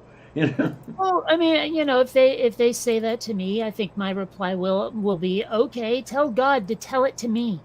Yeah, there you go. There you I go. want to talk to your boss over here. I want to see a supervisor, you know? And then like watch them flounder about.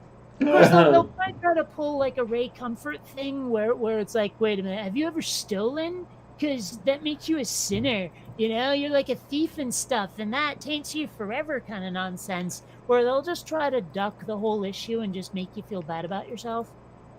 Okay. Well, that's okay, honey. You get your things done, and we'll somehow manage without you, okay? No, and then the other thing, have you seen Ray What are you Comfort's? doing that purple? Are you using like clubs or just 3 balls? There you go. Have you Sorry, s- juggle, have you Anyway, seen Ray Comfort's latest, where he's going on about the mark of the beast? no, I have not. An anti-vax video. Well, I hadn't thought of that, but now that you mention it, it doesn't surprise me that's what it was. Oh I'm man. assuming the Band-Aid from the Fauci ouchie is the mark. No, it's something that gets injected into the web between your thumb and index finger. Huh. Um, All right. and allegedly it carries all your information, just like getting your dog chipped, something like that. And Well, no, no, no. I don't know. Every time I hear Mark of the Beast, I want to like make something about a guy named Mark. Yeah, there you go. I mean, it's just sitting there, Mark the Like, Beast. I'm surprised nobody has actually like done something with that. I mean, hell, we live in a world where there is Werewolf Jughead comics, and we don't have Mark of the Beast. I mean, come on. Wait a minute, Werewolf Jughead. You mean Archie's friend? Yes, I do. Holy I hell. believe there was also, I forget if it was Archie versus Predator or Archie versus Terminator, but they did that too. Holy shit, man. Oh, yeah, they are completely out of ideas and they are doing crossovers with everything. Somebody's been. I mean, seriously, Hollywood is fucking out of ideas. That's all there is to it. I mean, okay, granted, they also see it as a way to cash in on people's nostalgia and gullibility. But even so, I mean, if they had original ideas, you'd think they'd have trotted out a few of them. So, wait a minute, did they think that. Okay, they put out a crossover, let's say Archie versus Terminator, and Hmm. they think that the Terminator fans are going to grab it because they see the Terminator there, and then they see Archie in there, so they're going to say, "Oh, I'm going to grab that too." Is that the way it works? I, I don't know. Maybe they just figure people will go for the novelty. Okay. I don't understand. I don't understand. Oh no, what do we got? Oh Lord. Okay.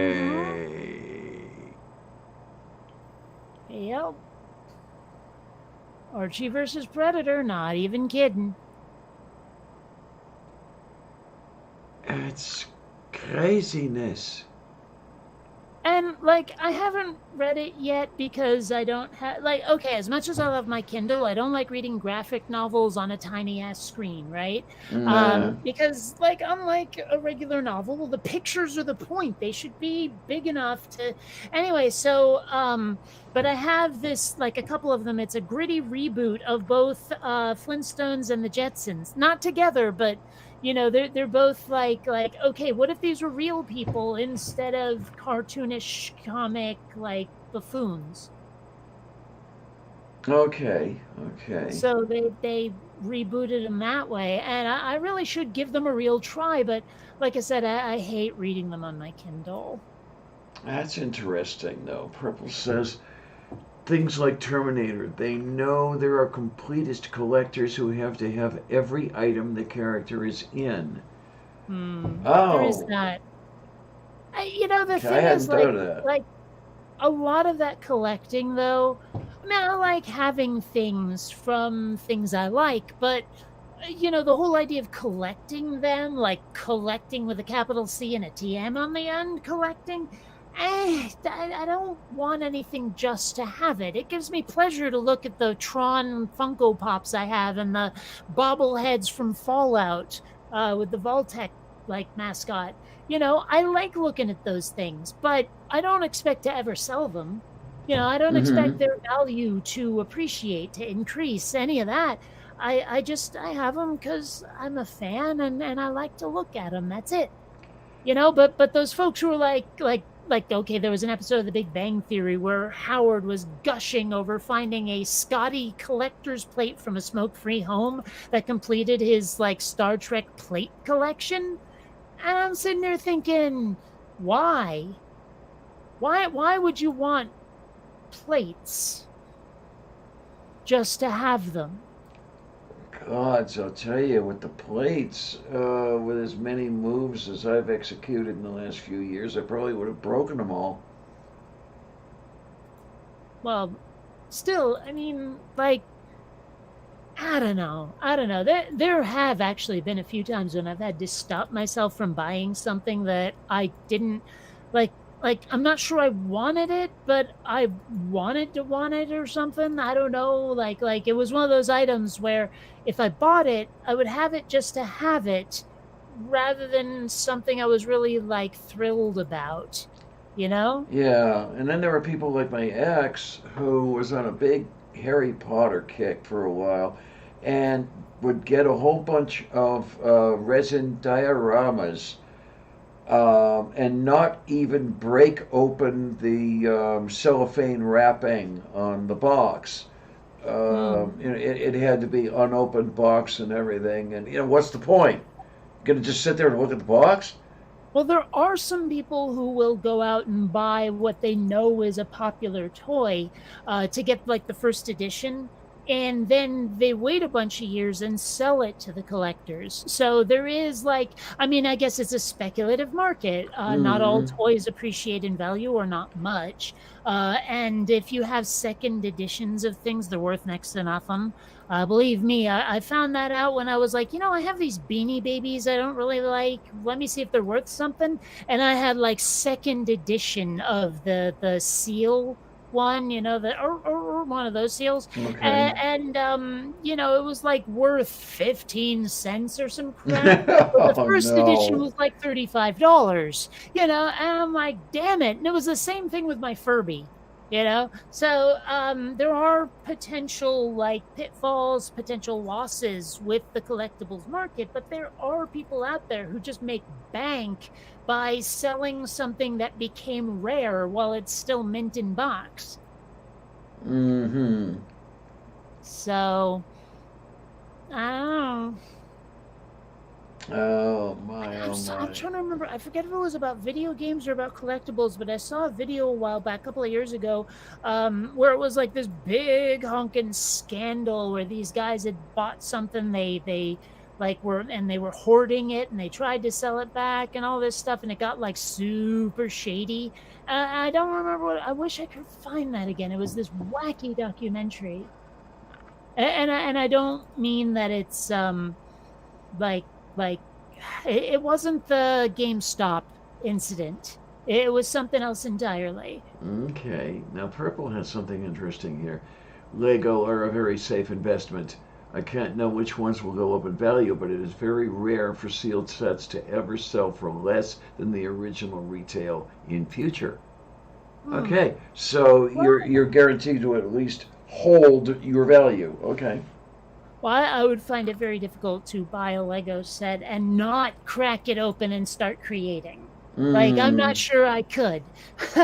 I mean, that's just me. I'm trying to think, well, okay, I was going to say, have I ever bought a toy with the idea of not playing with it? But then I remember I do have a couple of, like, Tron and Star Wars action figures in their boxes up on my wall.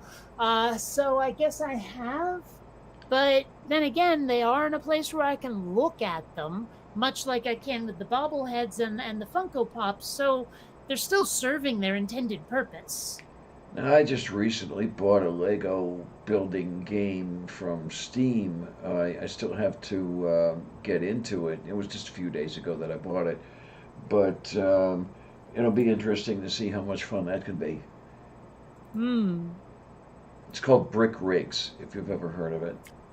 Is it actually like made by Lego, or is it just something similar, a It's knockoff? something similar.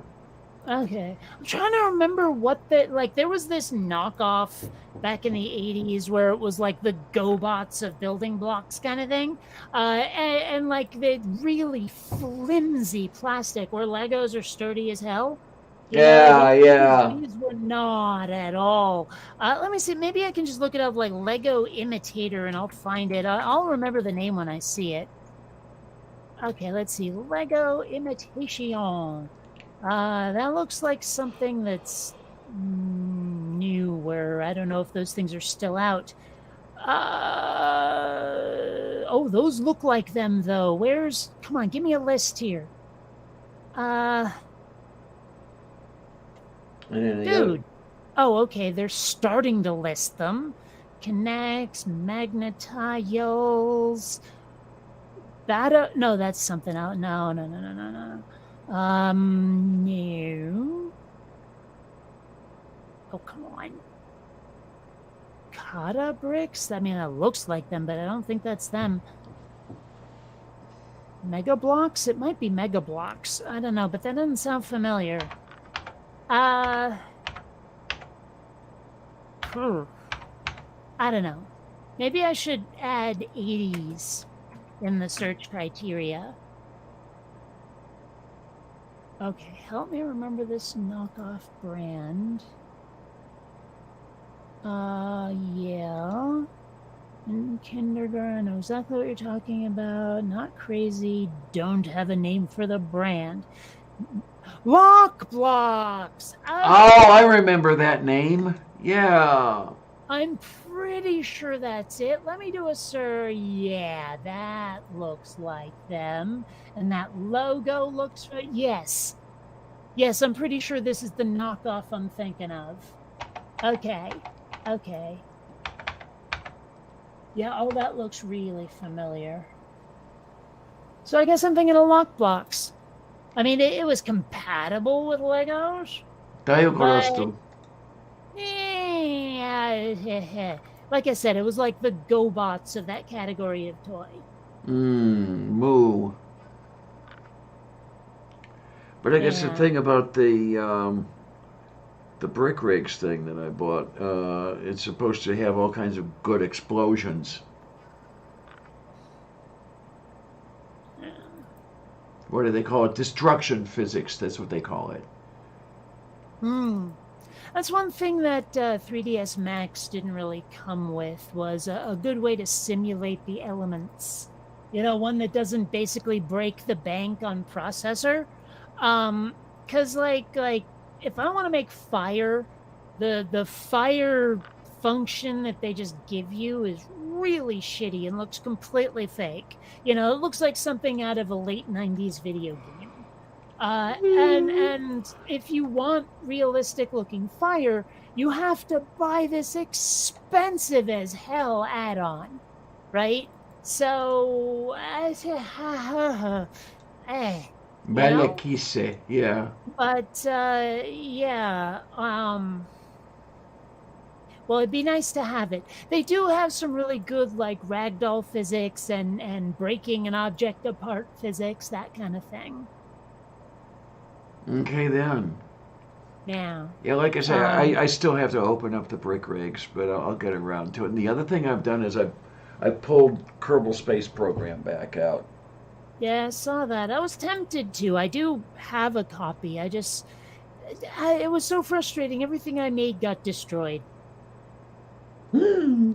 Yeah, I always have a hard time getting something to hold together and everything. So one of the things I'm thinking of doing is learning how to modify game parts and game things and everything else and see what I can do.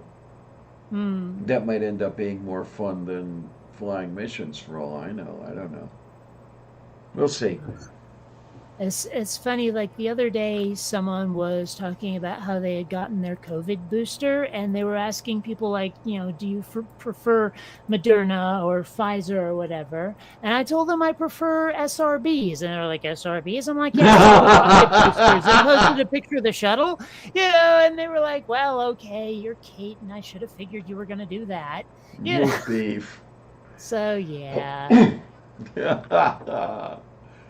Oh Every time my. I hear booster, what do you think goes through my head? Oh, to this day, I still don't like the idea of those strap-ons. Because once you light up a solid, you can't shut the fucker off. Hmm.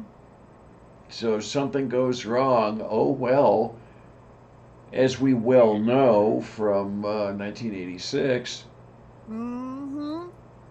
That's one of those ones where, like, okay, I keep saying there's this sort of bond between 80s kids. There's just these shared experiences that we've all latched onto way harder than any other generation, right? And that's one of those things, like, previous generations know where they were when Kennedy was shot or when people landed on the moon. For us, it's the Challenger. Like, I remember exactly where I was and what I was doing when that happened. I've told the story before. I'll skip it this time, but it's that is a unifying 80s kid event, big time. A lot of us were watching it in school. Yeah, absolutely.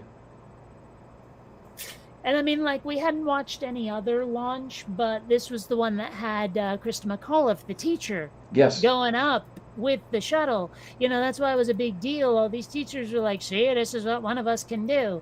And well, that turned out badly. Well, I was talking to him later. One of my Who? teachers in high school. Oh, it was at my 30th birthday party. Yeah, he was there, and he mentioned that he had applied for that teacher in space thing, and he's watching the whole thing, and he watches it blow, and he says the first thing he thought was, Jesus, that could have been me. It's like, Dodged a bullet, eh? yeah, pretty much. I mean, I'm not sure that one's ever happened to me, where I look back and I go, wow, disaster befell the person who took the position I could have had. Yeah, huh? Yay. Well, I'm not sure I've had that experience. I mean, the experiences I have had were not someone else told me no. It was usually I looked, said no, and then disaster befell everyone who said yes. Okay, then. And then I pat myself on the back for being smart. But there's never been one where, like, I was super disappointed until it went wrong for the people who got, yeah. So. Mm-hmm. Oh man, I don't know. It's Yeah. I wish there were a cheaper and more efficient way to get heavy shit into orbit or into space, but unfortunately it seems like we might be stuck with that solid, and The thing is, I keep don't seeing like these it. articles. I keep seeing these articles, though, where it's like, oh, yeah, we have these, like, nuclear drives, and we have all of these other things that we've figured out how to do that we're not ever going to do anything with, or so it seems. It's like I keep hearing about all these inventions and discoveries, and I never see it in stores. Okay. You know, that kind of thing. It's like, you know, I mean, how theoretical, hypothetical, whatever is this? Have you done anything practical with it? Anything? Have you even started drawing up plans, or even just doing the math? You know, or have you just figured it out? Is that all that's been done? And like, how long until it's implemented? I'd really There's like to know that stuff, because damn it, I want to play with it someday. yeah, pretty much. And I'd like to do it when I'm still young enough to enjoy it, thanks. Yeah, there you go. Well, you're always saying you don't want to get old anyway, so maybe you're going to be lucky. I don't know. Maybe. I don't know. I'm still waiting for that one-way ticket to Never Neverland. I mean, I'd rather it was Spacey Spaceland, but, you know, I'll settle for being a kid forever in a nice fantasy universe. You know? Okay. I mean, like, I never understood why all those other kids, why the Lost Boys and everything were like, yeah, we gotta go and become mortal and have parents. Are you kidding me? You're living in the best game of pretend ever. Why would you ever leave? It's like if I ever had access to a Star Trek holodeck, I'd set it to Star Wars and never leave. Okay. Actually, and there's been a lot of speculation in the fan community about whether or not Star Wars exists in the Star Trek universe. Like, was that a movie in Star Trek's 1977? Whatever the hell stardate that was. Yeah, I don't know. They were never consistent with that dating thing, were they? Well, the thing is, since TNG, they formalized the formula for figuring it out. But as I understand it, in like the original series, they just like half-assed it, and yeah. But regardless, you know, I do wonder, like, within the history of the Trekverse, did Star Wars exist? I don't know. I mean, I think we'll never know because, you know, Paramount and 20th Century Fox, I don't know if one of them's bought the other, but still, you know, it's like they're different companies, and unless they're both owned by fucking Disney or whatever. Eventually they will be. I don't think the twain shall meet, is my point. There you go. No, unfortunately, yeah, the way business runs anymore, the whole idea is not to produce anything, it's just to buy other businesses. And I hate that.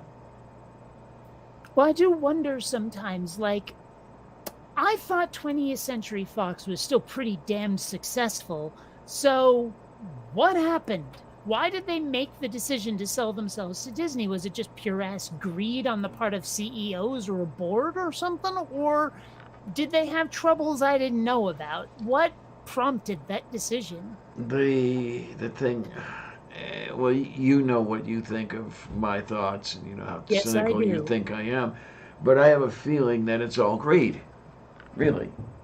Well, I mean, I've heard of companies like long-standing companies that have gone into default or whatever and sold themselves off to a conglomeration, right? So, I mean, maybe 20th Century Fox was having hard times. I don't think they were. They make so many successful films, including the Star Wars franchise, for fuck's sake.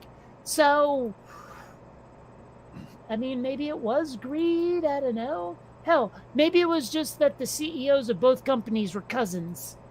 For all Could I be know. anymore. Yeah, could be. I mean, Probably never will know the truth on that one. True. Ah, well, what can you do, I guess. There are a lot of things you can do. I don't know if any of them make any difference. Well, you know that's what I meant. Yes, which is spelled Y-E-S-S-E, by the way. That's yes, In what language? Fluent stupid. Okay, I can accept that. Maybe that's not the reply you were hoping for. You never know. Maybe the reply you were expecting, but not the one you were hoping for. Oh, scheiße. Mm. Es ist scheißvoll. Ew.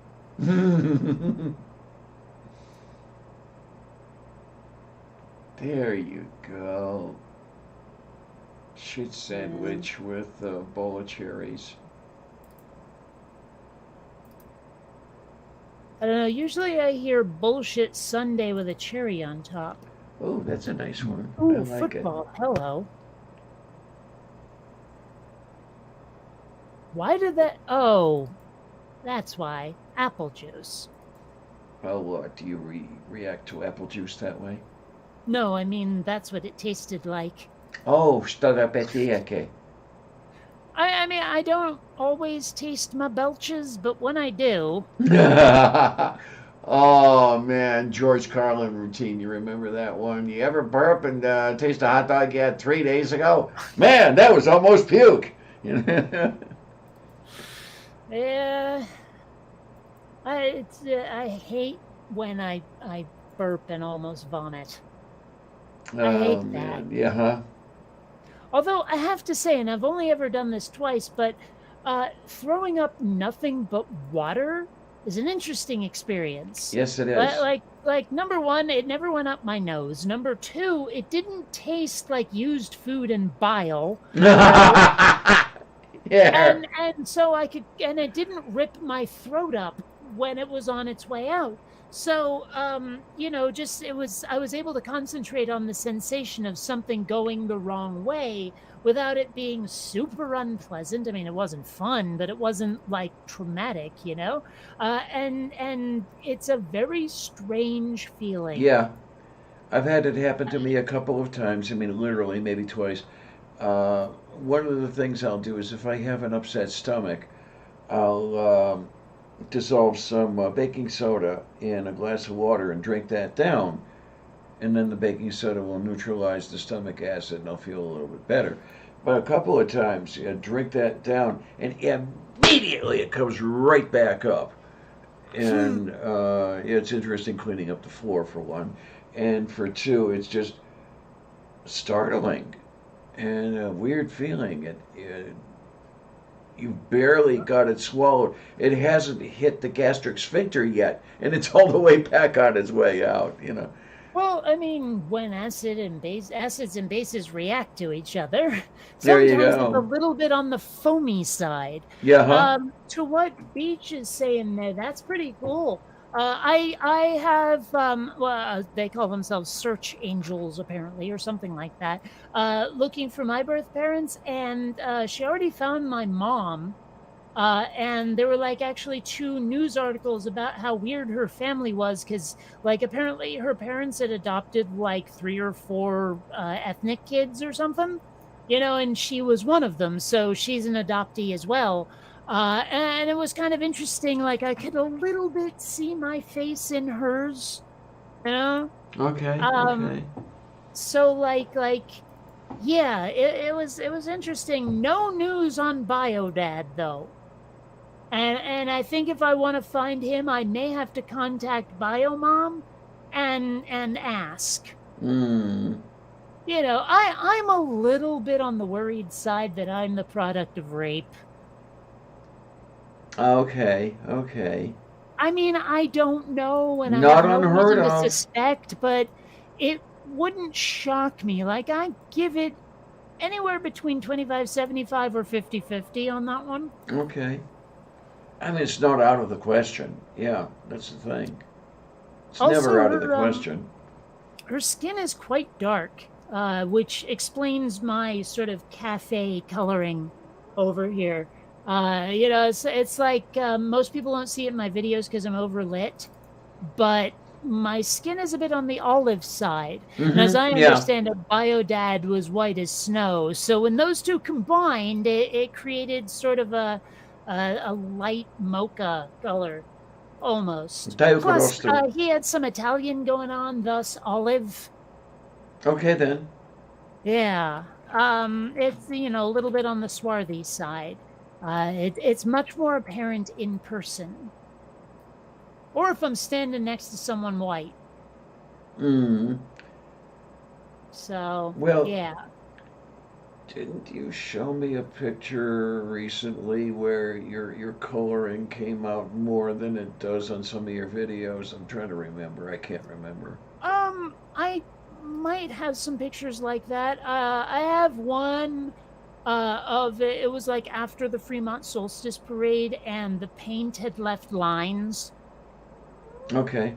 Right, and then there's like another one where I finally stopped wearing the medic alert bracelet because I wasn't having seizures anymore, and that left the tan line from hell. Ah, yeah, okay, yeah. So, like it literally took 2 or 3 years for it to catch back up to the skin around it. Oh yeah, I love the way that shit works. Uh-huh. So yeah. Gosh, I can't find any of those photos now. Where did it go? Maybe I have to actually expand them because the thumbnails are too small. Maybe, I don't know.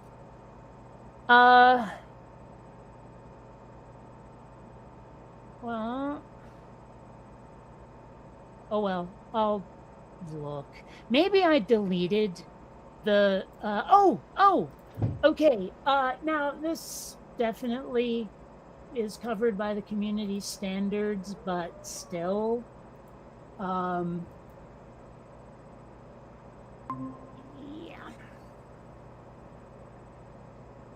Oh boy, okay, yeah. Yeah, so, a little on the dark side, put me in the sun for 10 minutes, and all of a sudden.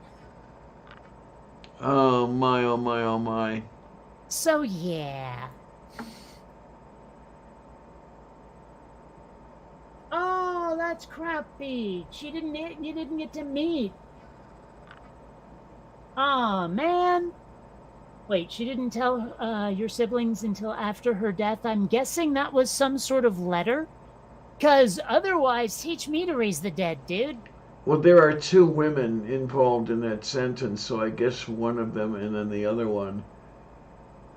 Do I have this correct, Beach? Okay. For some reason, I saw sister and thought it was yours for some reason. I guess I didn't read thoroughly enough. Yeah, what I'm reading, and correct me if I'm wrong, Beach, is that she never told anyone except her sister. Sister didn't tell my siblings until after Biomom's death. Now, that's my interpretation too, after Yeah. realizing that I had sister wrong, like whose sister it was. Dave Corastu. So, yeah. And then there's this cat over there. Being a cat. Usually cats can't help it. Well, would they want to be anything else? The cat is the bestest thing to be. Insert Apache attack helicopter joke here. Apache attack cat. There we are. It's such a silly thing to say, but it's along the same lines as, throwing a snowball in Congress. Oh, jeez. Yeah. It's funny to me how the right wing tries to use arguments against the left wing that only the right wing thinks has any legitimacy whatsoever. Where it's like, let me say this completely made up thing about the left that the entire right believes, and then use it as an argument, and the left is over here rolling their eyes because it's so fucking stupid. But it sounds like these Congress Muppets are trying to appeal to the left wing, are trying to say, look at how, what shenanigans your leaders are up to. And I don't think it's having the impact that they believe it does. It's kind of like sometimes when you have arguments with theists, and they try to use arguments that work on other theists. But on atheists, it's like, yeah, but that's what we think is stupid. Mm-hmm, yeah. And it's like, how do you not realize that you're arguing what I already don't believe, and no, I don't believe it, or am aware of the fact that I don't believe it. I realize no is ambiguous in speech. Yeah, and well, you talk about stupid, but this morning was a great dialysis, except I'm looking across the room, and there in the chair across the room, bright red baseball cap with the Mm. MAGA, and it's like, Well, I've said it before. I'll say it again. The only time I ever saw a MAGA hat was in the Dallas airport. okay then. Like, seriously, I mean, in person, obviously, but like, seriously, that's the only time. I had to go to frickin' Texas to see one. Did I tell you about the MAGA yarmulke I saw? I think so. Okay, I couldn't remember. I don't remember what I've told him to whom. I mean, that's kind of crazy. Like, the right doesn't really like the Jews much, do they? Not really. Yeah. So how do Nobody you... likes the But then Jews. again, there was that one black dude who loved to fly the Confederate flag for some reason. So, I mean, I guess some people are... well, I don't know. Is that Quislings or Stockholm or both? Yes, I think the answer is yes. Well, I mean, it's weird. It's kind of like,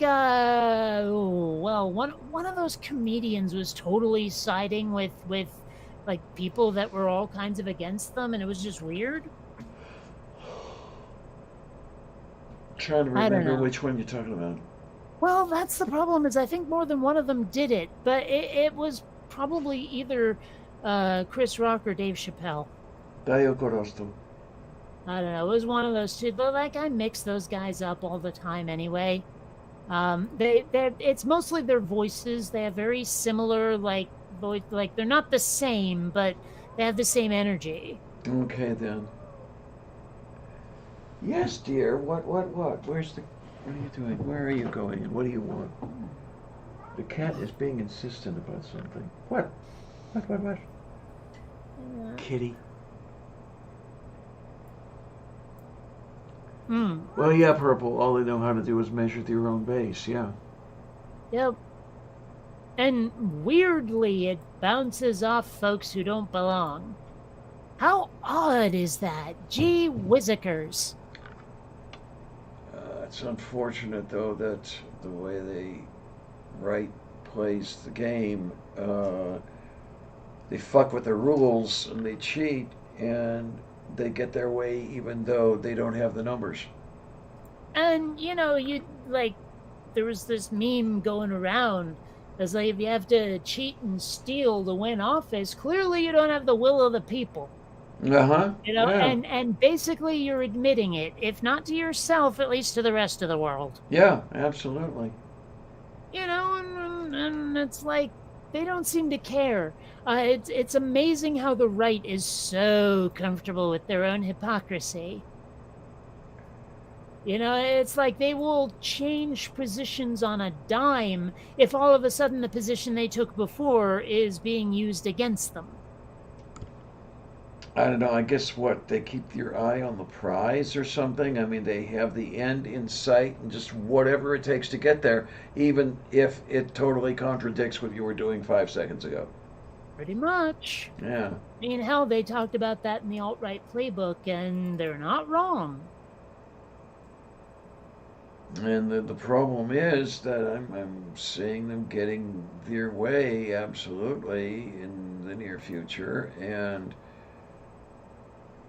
it's just going to be an absolute fuckfest. Not a good kind. And the problem is that the Democrats are too weak and just let them have it all. Yeah. I mean, if they had any fight in them and in the correct direction, we might not be in this pickle. But they keep having this bipartisanship fetish that gets in the way. I mean, I would love to have a Democrat who says, fuck y'all, we're doing what needs doing with or without your help. But they don't do that. I mean, that's what they do, even when they don't have the numbers to enforce it. They still manage to enforce it anyway. So, why not use their own tactics against them? But that's not the tactic I'm talking about, though. I'm talking about, keeping your eyes on the prize. I mean, granted, the ends don't justify the means. I hate doing that, but that's what the other side is doing. So you kind of gotta. But it's not quite the same as using their tactics against them, though, because they're using them for evil, partly, But also, I just see it as something they need to be doing anyway, regardless of what the other side is doing. Because if they refuse to work with you, what choice do you have? Really? Yeah, that's true. You know, I mean, like Obama had a supermajority and he was still trying to compromise. You know, and I remember like at the beginning of his his reign, I guess, his term as president, Biden kept saying it has to be bipartisan. It has to be bipartisan. I don't care if it's helpful. It has to be bipartisan. And it's like, dude, you have a mandate, sort of. Fucking get shit done. At least the executive orders you can do with a pen, you Mm-hmm. know. But they just won't take initiative because apparently aggressively pursuing your own agenda without support from the other side is not something you're allowed to do if you're a Democrat. Yeah, even if the alternative is just to sink into what we've sunk into.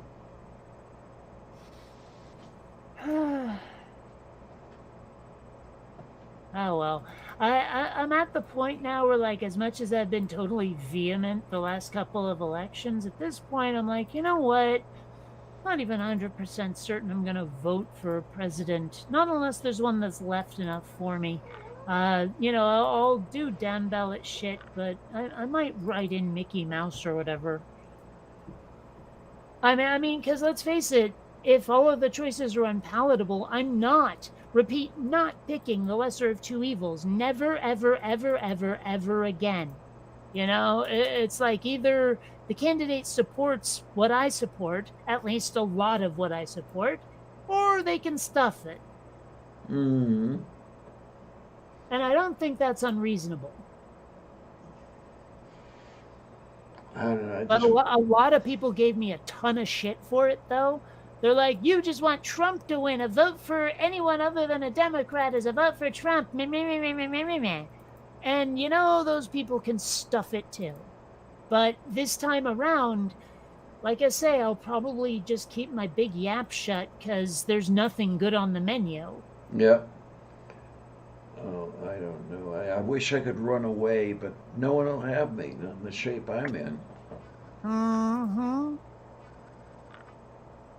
Hell, I don't even know if they'd have me. Mm. Well, I mean, you know, memory issues and all of that. And Sure, I'm my own boss, but on fucking YouTube, does that count? I don't know. You know? You don't intend to breed, so there's another one. Yeah.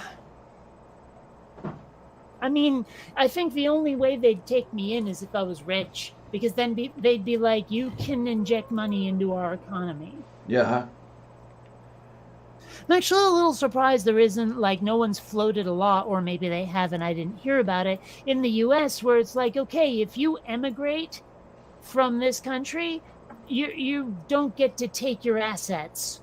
Like, I'm surprised nobody, probably on the right wing, has floated that. I was going to say it's probably on its way. Just give them time. The only way it might not happen is if all of those CEOs are like, but the Cayman Islands, blah, blah, blah, blah, blah. You know, like they may have this whole, like, I need to launder my money bullshit. I need to store it offshore. And you're making it harder, guys. Mm-hmm. You know? So, I don't know. I guess my point is I'm not gonna wade in this time. At least I don't plan to. I know. Besides, we're kind of a little bit all doomed anyway. I mean, the climate's gonna kill us because no one's doing jack about it. Yeah, there you go. So what's the point? Vote for Sylvia. Nah. I would think mean, that you if would I'm vote for voting for- Sylvia. At least it's not me. If I'm voting for a cat, I'm gonna vote for one of mine. I mean, duh.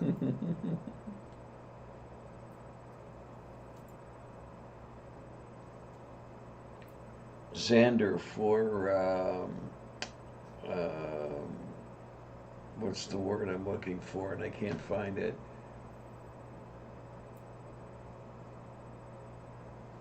Xander for despot.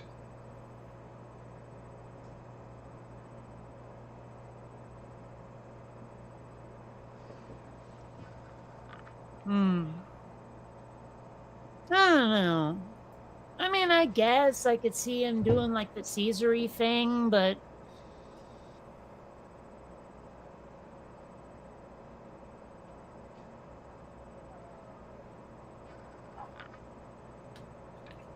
Moo.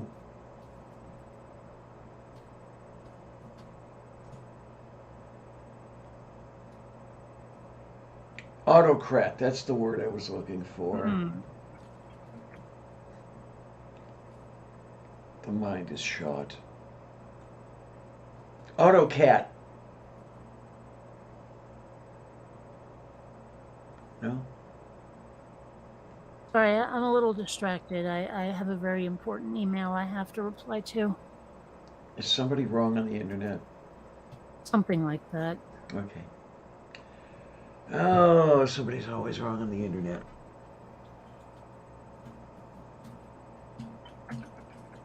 There you go. Yeah, Purple likes it. Columbia Xander 2024.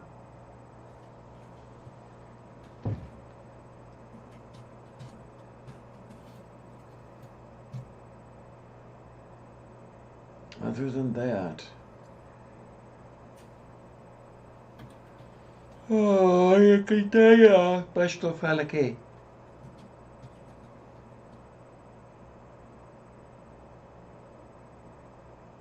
I have no idea what's up anymore, but we'll see what happens. Now I have to look. Oh, okay, 21:33 hours. There you go. There you go. Huh. Sorry, what are you talking about? I'm back. I'm done with the email, but what are you talking about? I never know what time it is until I look at my watch. Now 21:33 hours. Okay, that's not too bad. It's not too bad. Unless I've been like super distracted by something, I usually am pretty close to the time. But like if I've been animating or I don't know, playing a really immersive, that's the word I'm looking for. I almost said absorbing. A really immersive video game, I can lose track of hours. In fact, the only way I remember how much time has passed at all is if while I'm animating and I don't have any lip sync to do, I will like have something streaming or whatever, you know. So that's how I keep track of time, is every time a like 20 something minute episode of a sitcom ends, I'm like, okay, I can add another half hour ish to what time I think it is.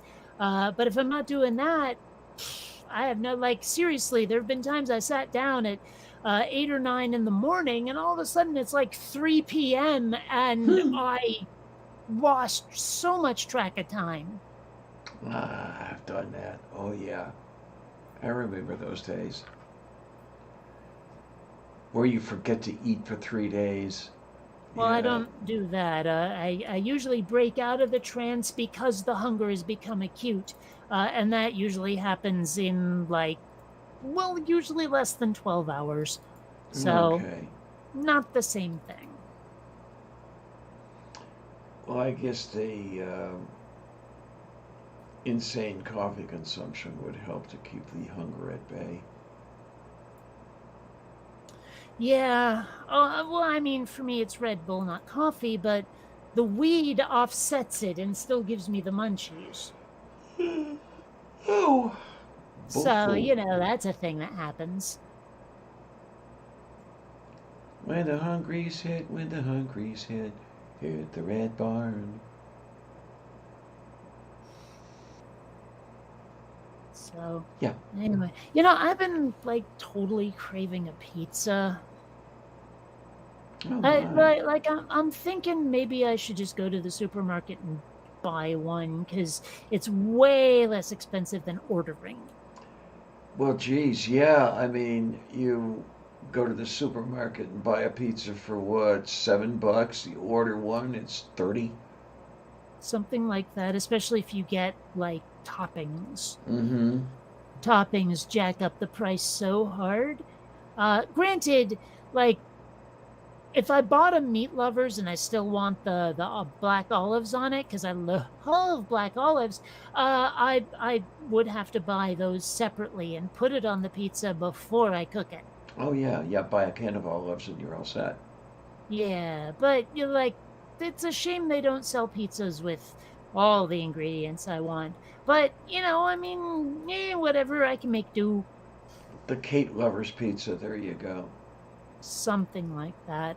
Well, anyway. There you Then I also kind of don't want to go out, so maybe I'll go out tomorrow and get a pizza. I don't know. Like, because it's not a craving that started today, so I can wait a little while to satisfy it. Yeah, I was thinking of buying a pizza, and then I decided no, too high in the sodium shit and everything else, and oh well. Like, okay, I'm pretty sure my Italian relatives will hate me for this, but I've never actually just made my own pizza. Can you just use spaghetti sauce, or does it have to be a specific kind of marinara on the frickin' pizza? I don't know. I'm tempted to say that you would have trouble getting by with spaghetti sauce, but I don't know everything, so it's possible that you could just use the spaghetti sauce. That. I know that Kate. if you dip a spoon into spaghetti sauce, and then if you dip a There spoon we into go. pizza Can you use sauce, spaghetti sauce for pizza? it says, Pasta sauce contains chunky tomato bits only if you buy the chunky style. But then it says the pizza sauce is deliberately more tangy in taste for complementing the cheese and meat that sits on top of the pizza. yeah. And the acidity in the pizza sauce gives the perfect flavors together.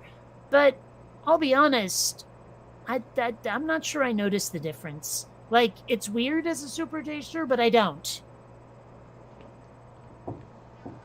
And actually, one thing I did, it was kind of like a college dorm / trailer park version of pizza, but, white bread with marinara and mozzarella on it toasted. Okay then. Okay. Or the oven, but that's overkill. If you have a toaster oven, fine. But or you can even just do it on the stove with a frying pan. Oh man, I'll tell you, making your own marinara is great stuff. It really is. I have to say it. Labor intensive. I have to say it, yeah, because no one else will. But no, I like my own marinara better than anything I've got anywhere else. I don't know exactly what it is I do that's different, but it's just, maybe it's just the fact that I've made it and then I eat it right away, and it hasn't been sitting in a jar for a year. Well, okay. I don't know. I guess when it comes to conservation of effort, making like sauces that other people can make so much better than I can is not worth it. I'll just buy the stuff in a jar, I mean, it is easy and it is simple and it is quick. Have to give it that. Heck, maybe someday I'll even get my own pizza dough. I know they have like Pillsbury cans you can just pop open and it turns into pizza dough. I've got a box of Chef Boyardee pizza mix in my cupboard that's been there for, God, I don't know. I have to check the date on it, see if it's still good. It's the dry stuff, you add water and away you go. I guess. Because I had originally intended to make a pizza, and I think this was before I went in hospital, so it's coming on a year ago. Are you talking about a mix? Yeah. No, well, that's not what I meant when I talked about the Pillsbury stuff. No, This you're is talking about a tube with pop the. open a can. Well, yeah, but you pop open a can, then you unroll the dough Yes. into yeah. Yeah, yeah. So that's the kind of like lack of effort I'm talking about. Excuse me, mutta parete la quete per sinte or so. Hmm. Yeah. Also, some brands do sell jars of pizza sauce. Yes, I had a jar of pizza sauce in my cupboard. Um, some cases think it's the same as a pasta sauce. It's a different label. You might be right there, honey. Yeah. Man, I don't think I have any kind of bread here. Hmm. Come on I'm gonna over. have I got all kinds of bread. I'm gonna have to I guess just make some more pasta. Although, I don't know if you saw it on Twitter. I did make teriyaki chicken soup. I And it saw turned that. out so good. Oh my gosh. And I do have the ingredients still. In fact, I had to go to the supermarket and buy more vegetables. So, I mean, I could make it again. And Yeah, it that was would be a tasty as move. hell. I used way too much pasta, though. Okay. Okay. I I mean, I still. mean, it like there was a lot of soup in there. You couldn't see it in the picture, but I mean, it kind of came out like. Have you ever had sukiyaki? No. It's a Japanese thing where you're not sure if it's soup, but it's not really a normal entree either. It's hold on, let me pull up a picture. Mm-hmm. Sukiyaki.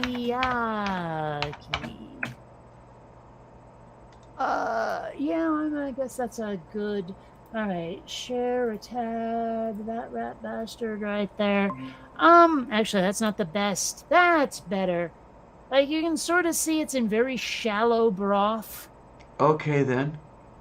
but it's not. It's not really a soup, but it's not really a stir fry either. Like you can see the broth really well there, and you can Okay. also see why, like the like microwave sukiyaki, quote unquote, used ramen noodles, and these are so not ramen noodles. Yeah, If that. anything, it's closer to thick pho. Okay. But yeah, it's like I say, I used too many noodles, and so it was closer to sukiyaki than it was to soup. Dayu korostu. I remember when I first had sukiyaki, they were like doing ethnic foods in school. Like this was elementary school.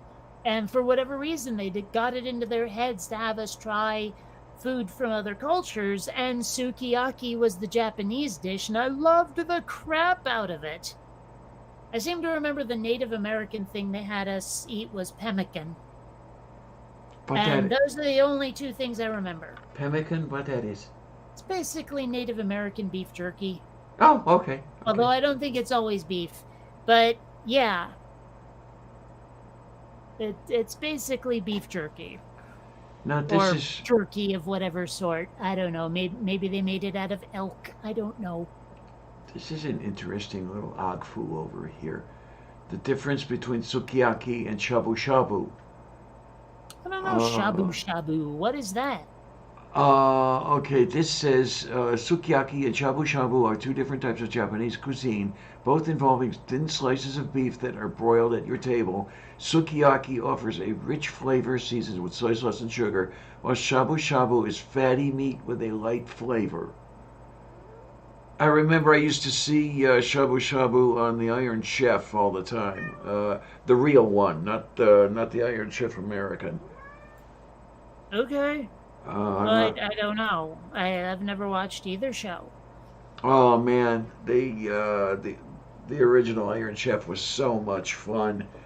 I like the guys who were they were doing a play-by-play basically of the cooking that was going on. So you had a play-by-play announcer and you had a color announcer, and it was beautiful, absolutely beautiful. I loved every minute of it. Now you know why I wouldn't be into it, right? Uh, because it isn't exactly what you want. Well, no, it's not even a little bit what I want. There's no spaceships, there's no robots, there's no laser guns, there's none of that. You know? So, yeah. Well, I don't know. Maybe it's close to laser guns when you've got one of the chefs drenching the table where he makes the noodles with liquid nitrogen before he makes the noodles, and then pulls out a torch. And Well, did this happen? yes, Really? Well, yeah. I don't remember any spaceships in it. But one interesting thing that I did see, even though I'm not into cooking shows, because wow, boring.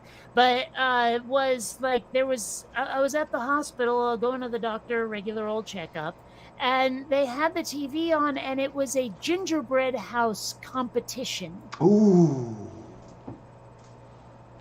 that sounds like it could be fun. And like they had these people, they gave them a certain amount of time, like it was very brief, to make their gingerbread house, and it had to have like it had to fulfill certain criteria, you know, like it had to have a certain theme, a very specific amount of it had to be um like the made out of gingerbread, you know, like Okay. there was a threshold they had to reach kind of thing. And it looked interesting, and some of those gingerbread houses were very elaborate. Oh, and I seem to remember another one of it was it had to be edible, like you couldn't use glue. Okay. Globehead, hi. How you doing, honey? Yay! So Well, I don't know. I mean, you had the kids eating library paste, so you couldn't do that, huh? yeah, well, it was part of the requirement. Okay, okay. So yeah, but I mean it was kind of interesting, but I felt they made it a little too much like some sort of MMA event or something where like they tried to ramp up the drama so hard. Like, how do you feel about this team? How is your confidence? Blah blah blah blah blah. And I'm like, wow, this is not very I don't know. There's something about it that just it's too fake. Dayo Korostu. I don't know if that makes any sense, but it was too fake. I mean, it came off as forced. Mo. I'm surprised they didn't have like wrestling music, you know, like dun da da da, you know, da, da, da, da, you know, that kind of like, or NFL music or something, where they tried to make it like a sporting event or some crap. They didn't do that, but I'm a little surprised. They did not invite Strong Bad in? No. And when I said wrestling, I did not mean that. I meant more like WWF or whatever they're calling it Oh. these days. Yeah, it's gone through several molts, hasn't it? Well, I mean, there's like what WWE now, I think, or WCF, WTF, BBQ. I don't fucking know. Yeah, I pretty mean, much. honestly, like I watched a couple, like literally two matches when I was a kid, but I mean, I found it dull, which is why I didn't keep watching. I had some friends who love that stuff. I saw it as soap opera for sports fans. I mean, I guess I remember there was like some like big old story or scandal or whatever about a reporter who had gone up to one of the wrestlers and said, "So, what do you say about the reports that this is fake?" And like the wrestler just bitch slaps him and he falls to the floor. He goes, "Does that seem like fake?" But usually when people said it was fake, what I think they meant was that it was scripted. Yeah, huh? You Yeah. know, like not that you guys aren't big old badasses, but rather that it's not like who wins is predetermined kind of thing. Mm-hmm. Yeah, yeah, yeah. You know, and I felt a little ripped off that the question wasn't answered because I mean we all know, but there's no confirmation kind of thing. You Yeah, know, yeah. Yeah, you've got but all the what do you how do I want to put it? They've got the bad guys all picked out and they hype them up as bad guys, and that's the whole appeal. And then the good guys are the bad good guys or the good bad guys or some shit. I don't know, but it's all yeah. Hmm. Well, I'm a little glad I never got into it because it seems so dumb. There used to be on Saturdays on one of the local television stations, local wrestling, and that could get to be fun. Um, and it was like a minor league sort of thing. Nothing like the Hulk Hogan stuff that you had later. But you had the little old ladies in the audience, cheering the bad guys on and everything else. It was great. It's funny what Ox said here. They never refer to themselves as a sport, call themselves sporting entertainment. Along the same lines, did you hear about how Fox News had to call themselves entertainment news or something, Yes. where to get Hmm. around some regulation, I guess, about the false news that they kept spouting? Like Yeah. like like Fox News is officially not a news station. Well, tell that to their fans, though. Well, well, that's why I said officially. Hmm. Yeah, there was there was that one trial or whatever the hell it was, where wasn't it? Was it something involving Tucker Carlson or the other guy or something? Is we know and understand that nobody should take these people seriously. Is what went in court. Hmm. Well, I'm sure I remember. Bill O'Reilly. Oh, okay. I'm pretty sure that's the guy you meant by the other guy. He was the one. Tide goes in, tide goes out. Yeah, huh? Never an explanation. Him. Yeah, he was a piece of shit. I seem to remember he got kicked off of Fox for some reason, That would make sense. but I don't remember the reason. I don't know. You I know what know I'm that doing, what's right? his face, Glenn Beck, was kicked off of Fox. I know that happened. But I mean, and Glenn Beck's such a tool. I mean, that guy was an idiot. Okay. Still is, probably. I don't think he's dead. Uh, okay. 2017 headline: Bill O'Reilly is forced out at Fox News.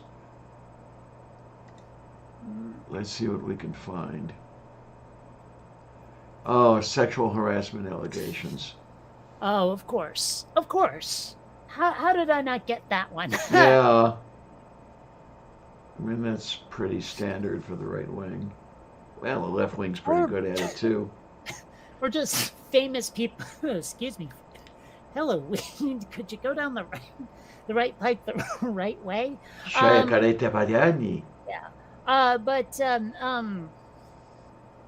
I mean, just famous people in general with the sexual harassment. It's weird. Like, when you get famous, I guess you just start thinking you can get away with shit. Yeah, I can think of a case in point. We were just talking about O'Reilly, and we were just talking about Tide Goes In. Yeah. Yeah.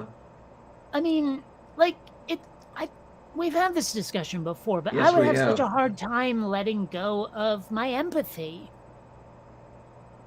Like enough to think, oh yeah, it's okay that I do this to someone. I couldn't. I don't Mhm. think. I mean, maybe you get Hollywood brain like you get Washington brain, and it just starts to seem normal. But I don't get it. I just don't. No. Well, I guess that's why I'm happy I'm not famous. yeah, I don't know. I would like to. I mean, I would love my work to be recognized without becoming a celebrity. I mean, wonder- I gather there are some celebrities who just go into seclusion. Like, I think, what's his face? Alan Moore, I think his name is, the guy who did V for Vendetta and Watchmen. I gather he stays out of the public eye a lot. I was just about to suggest that. Do the whole go into seclusion thing now. You don't get out of the house very much, and I suppose you could get cabin fever after a while. Yeah. But I guess it's really about the only option open to you. I gather there are some like authors and comic book people, graphic novel people who uh don't really like they don't show their face around so they can walk in public and no one knows. Okay, okay. But if you're an actor, that's going to be more difficult. If you're a politician, more difficult. Moo. Like Definite I moo. wonder what celebrities do, like the steps they take to be able to go out in public and not be mobbed. Probably hats and sunglasses, I would imagine. Hmm. But then, I yeah, you just have to get smart and start looking for hats and sunglasses. And okay, let's figure out which one this is. Hmm.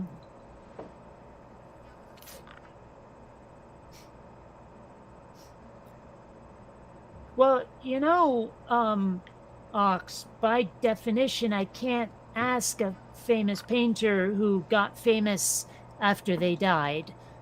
That might be a little difficult. I don't have the ability to contact the dead.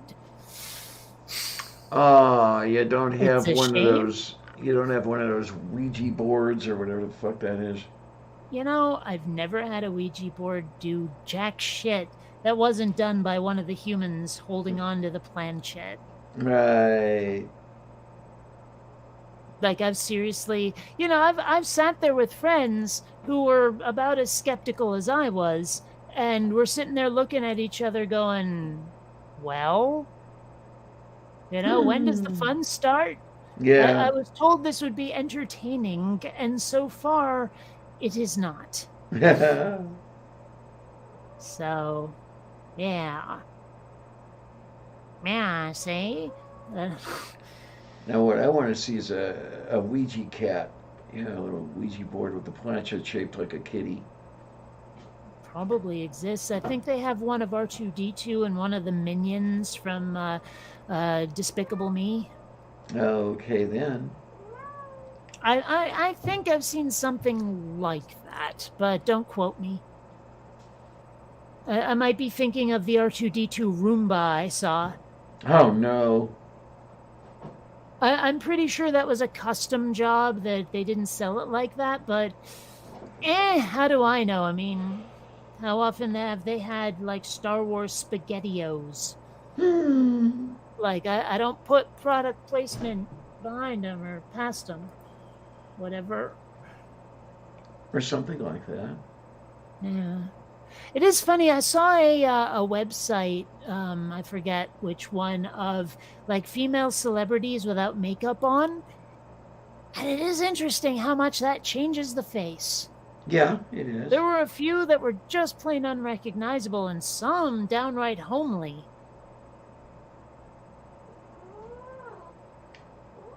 I mean, that's weird to say, but it was true. Although, one thing I don't think helped is with a lot of these comparison pictures, the look at me, I'm wearing makeup was a big shit-eating grin, while the one without the makeup looked like my life is over, please kill me. And I don't think that helped. I mean, it's like I have some friends who used to be completely chubsters, and then they lose a bunch of weight, and they say, compare this picture, and one of them is a big grin. It doesn't even matter which one. And I'm like, I can't see a difference because I can't, it's not in a neutral pose. Or even if there were smiles, at least both of them could smile. That kind of thing where it's like, as an artist, I would not comment because I can't tell the difference. You gotta make this a little more, yeah. Anyway, that's just me. Okay.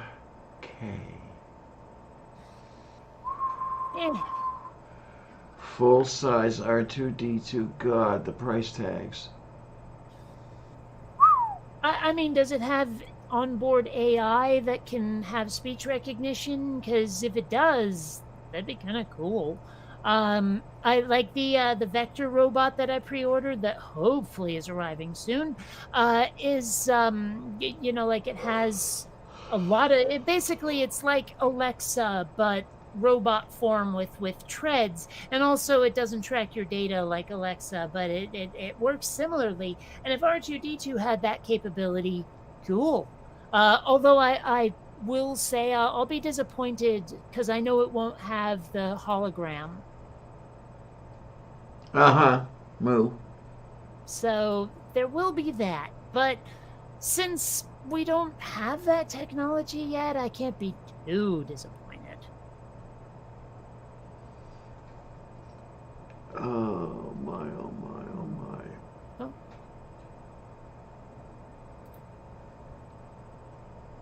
It is the foo-foo-ness. Yeah. No, I don't have a spare $25,000. If I had a spare $25,000, I know what I would be spending it on, but it ain't that. An assassin to go out and find someone, take their kidney? There you go.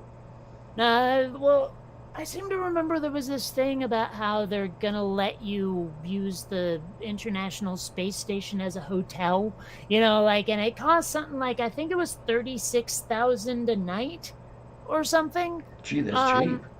Well, I mean, maybe they're expecting repeat business or something, word of mouth, I don't know. But I would all kinds of do that if I had the dough.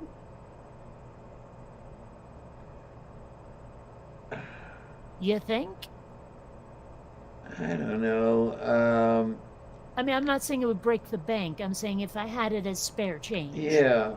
I'm trying to think, though. Would I want just to sit in a space hotel room, or would I rather go up there and do some work? I'd rather go up there and just fuck around in zero G. I think that would be fun. It'd be like a really high-tech bounce house. I mean, I would have a blast just doing that. Well, I really would. Sort of like Stephen Hawking in the Vomit Comet. I didn't know he did that, but yes. Yeah, he did that.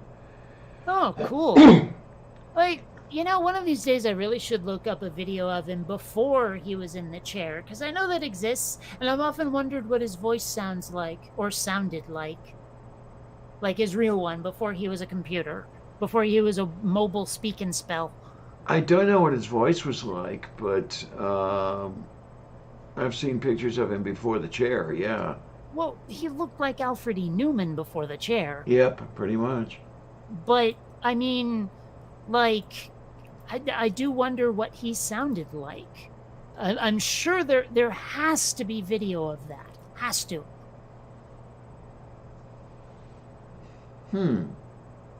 I mean, hell, I think there's audio recordings of Einstein out there. If they have that and not Hawking, I'll be surprised. Hey, Fishhead, I think I see what you're saying. Huh? The way my hair is swirled above my left eye. Fishhead salad sees an image of Jesus in it. I don't, but is this a crucified Jesus or just his noggin? Just his noggin. I'm looking, I don't see it. I have to go and look at how this... Wait a minute, where's my cursor? Where's my damn cursor? There's my damn cursor. Shit, fuck, piss. What'd you do? Oh, is that not the kind of cursor you meant? Nah, it's not the kind, no. I should have done that with Carlin's words. I didn't think of it in time. I'm trying to see where to point to. I'm having trouble with this. Somewhere in this area over here.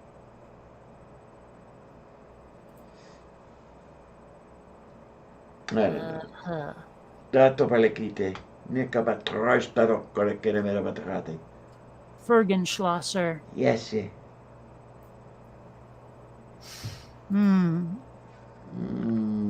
I still like Snurgleplex.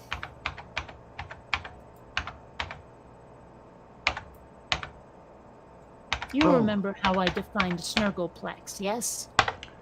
No, actually, I don't remember. Oh, man. Snurgleplex is the integer immediately preceding infinity. Ah, okay. Masta caparada. Yeah.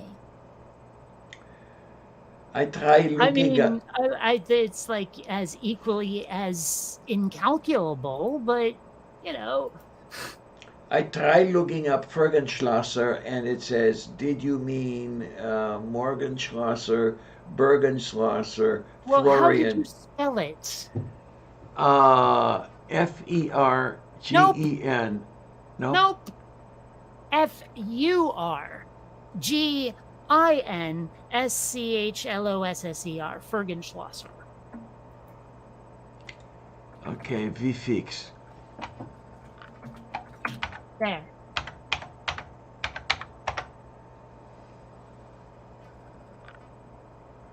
Put it in the chat. Now it's showing me results for Jurgen Schlosser. Okay. I mean, remember, this is a word I made up. Move beef. I mean, if you found it anywhere, it would almost certainly be, like something I posted on Facebook that for whatever reason is findable on Google. Moo. Like, that's seriously the only way you're going to find that bastard. And then, oh, there's what I can.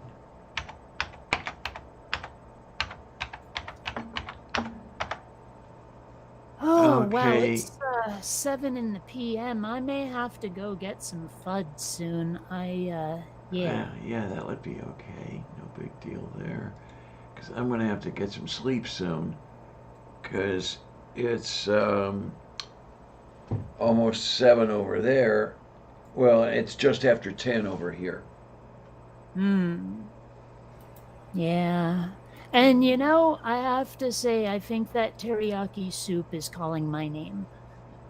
I would rather have the pizza, but still. I don't know. When that soup's calling your name, doesn't it sound a little gurgly? No. Because it's all, wet and stuff like that.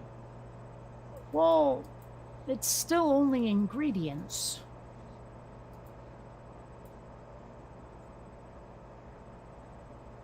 Bufu.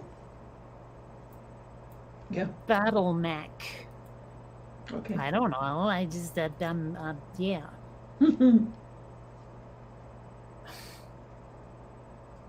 This is what happens at the late stages of the show, kids, if you haven't figured that out yet. Well, I mean, to be fair, I'm actually quite baked at the moment. So, Okay.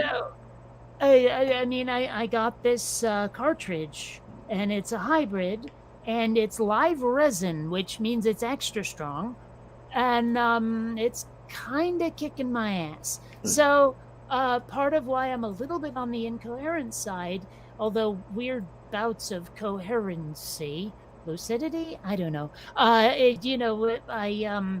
Yeah, it's because of the weed. It's a cartridge in a fair tree. I don't know.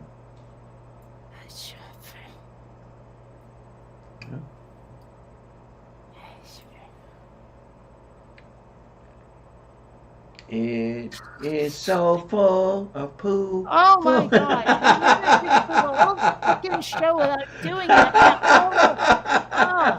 Seriously, you start doing that again, I'm just gonna go get food. Like seriously, I'll leave the stream without any notice whatsoever. Like not even a warning if you keep that shit up. Seriously. Aww. Well, it's gotten old. You know it has. I mean, like seriously, it's like imagine if someone was poking you in the forehead over and over and over, and you want them to stop. You see where I'm going with this? To Chicago? No. No. Phoenix? No. Kansas City? Nope. South Burlington? Maybe someday. Okay.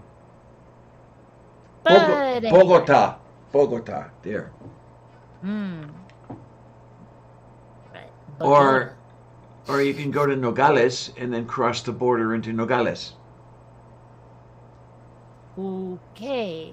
United States, Canada, Mexico, but anyway. Oh man, I miss I miss being able to get around the way I used to. I mean, like in a Corvette? Well, it was not in a Corvette, but it was in 737s quite a lot. Hmm. I'd rather have the Corvette. So, I don't okay, know. maybe a stupid question, but I mean, a Corvette implies the existence of a full-fledged cove, and I'm wondering if maybe it got its like name from. Well, I mean, for starters, a Corvette, I believe it's also a naval vessel, not just a car. Uh-huh. But maybe Corsair is its origin. You know what I'm doing, right? I do, but Okay, mid 17th century, from French, from Dutch, Korf, denoting a kind of ship, plus the diminutive suffix. That's what this says. right, Um, Corf, huh? Korf, yeah. Corf. I remember there was a like a really old Atari game called Gorf. And for some reason, it's not actually meant to be frog backward.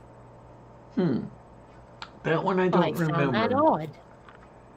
Yeah, this one has diminutive of the French Dutch word Korf, meaning a small ship, from the Latin corbis, meaning basket. Okay.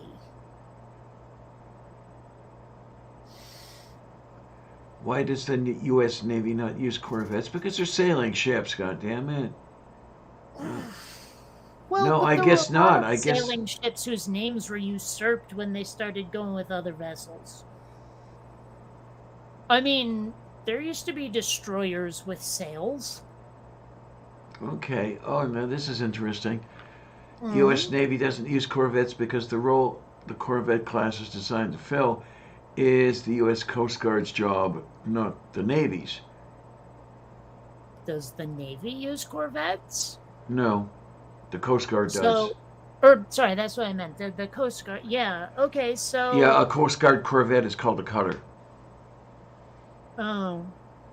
You know, that's one thing. Like, okay, there are ship sizes that don't make a lot of sense to me, but I've only heard the names in the context of sci-fi, so I'm not sure how much of a direct translation it is. Like a cutter and a pinnace seem to be used for the same purposes in the Honor Harrington series, and yet they're apparently different in some way that's really undefined by the books. Okay. Yeah. Moo. So Moo. I don't know. I really don't. I do have a friend in the Navy who explained to me why destroyers are such tiny boats. But like it seemed to me like a really big honking boat that could throw a lot of weight at the enemy would be called a destroyer, because it sounds like they do a lot of destroying. But apparently those tiny ass destroyer boats are really good at it. Well, they can zip around and stuff, right? Maneuverable. I guess, I don't know. But like he gave me a bunch of reasons, but you know my memory. Yeah. But I mean, what he said made sense. It just, I don't know, some part of my brain, ever since playing Battleship for the first time, thought that's too small to do a lot of destroying.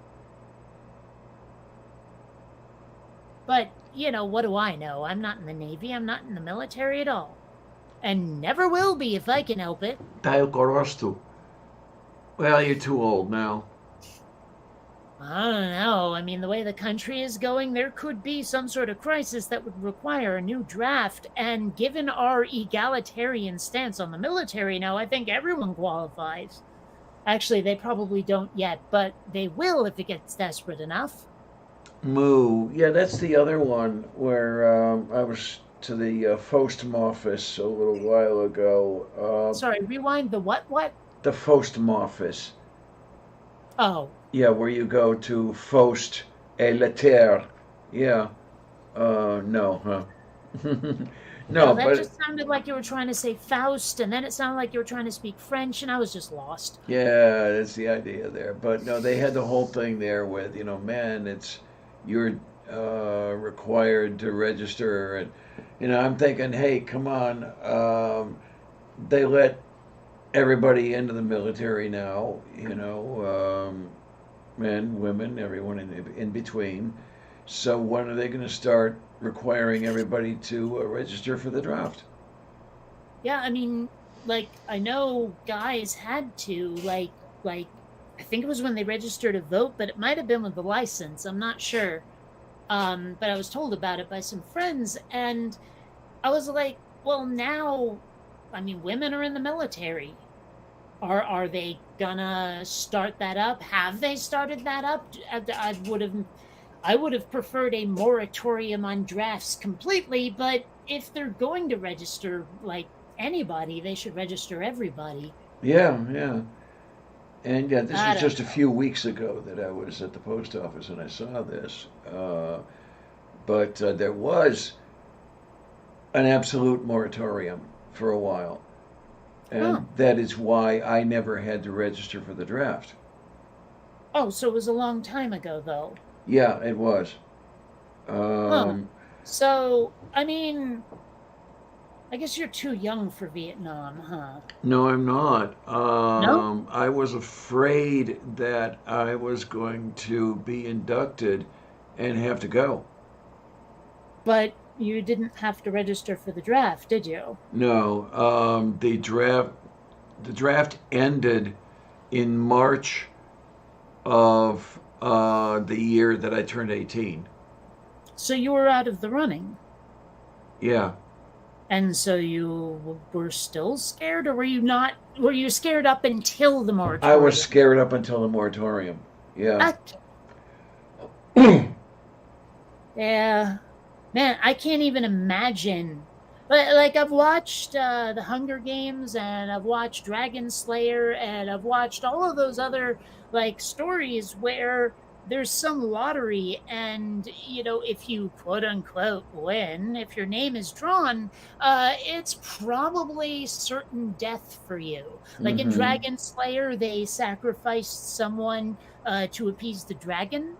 And Okay. that was done by lottery. In Hunger Games, it was obviously done by lottery who had to Yes. fight in the big old battle. And I mean, like Battle Royale, not so much. It like kids just woke up on their school bus. Like there was no choosing process, that if I remember.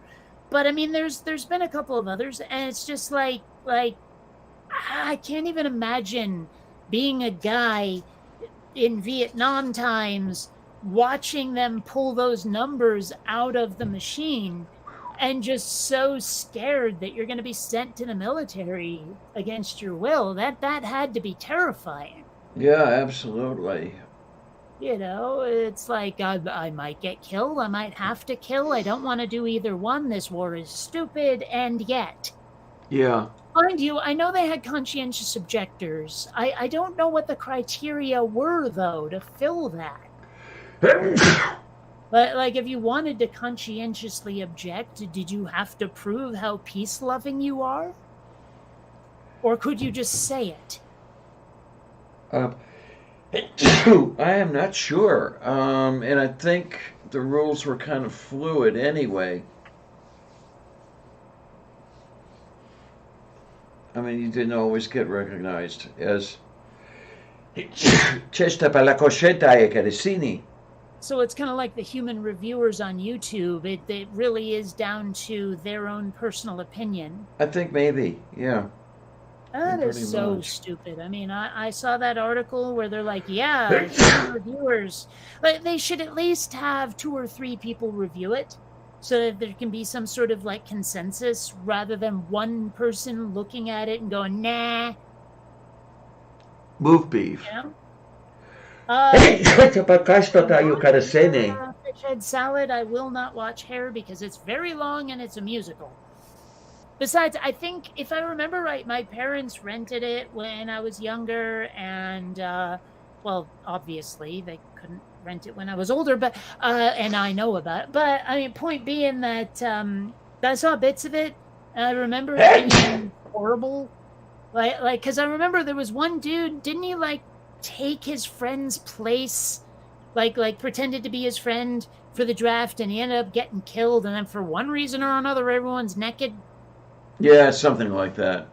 Yeah. I don't know. I remember that a little bit traumatized me. I'm like, dude, this guy tried to do a really nice thing and got killed for it. That sucks. You know, I'm like, that's, I mean, maybe that was one of the reasons why I prefer movies with happy endings, or maybe that's just who I am, but I really hate, like, you know, when there's this sort of, oh yeah, tragedy kind of thing at the end movies. Not a fan. Like, I liked Stand By Me right up until the end where they say, oh yeah, and Chris got killed when he tried to break up a fight. Fuck off. Like, why add that to the end of the movie? Like it's already a tearjerker. Stop it. You know? Moo. Oh, well. It's kind of like they just so gratuitously at the end of Bridge to Terabithia had to kill off What's-Her-Face. Or, like, I never read Little Women, but I've heard enough about how Joe dies. You know, and it just seems so unnecessary. It's like there specifically to make the audience sad. And why the fuck would I want that? There you go.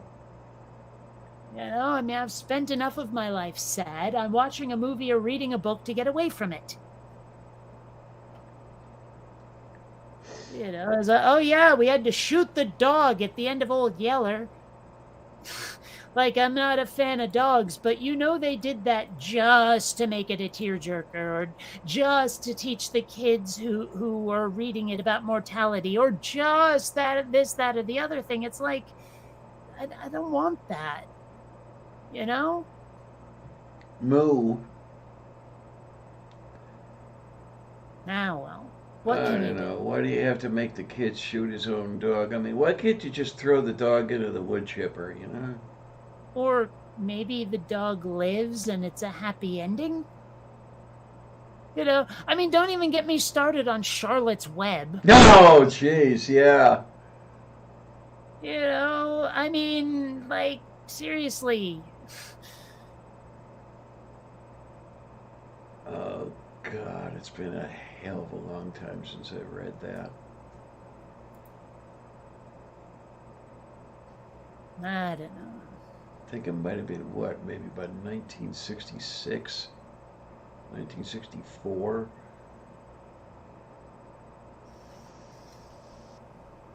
Hmm.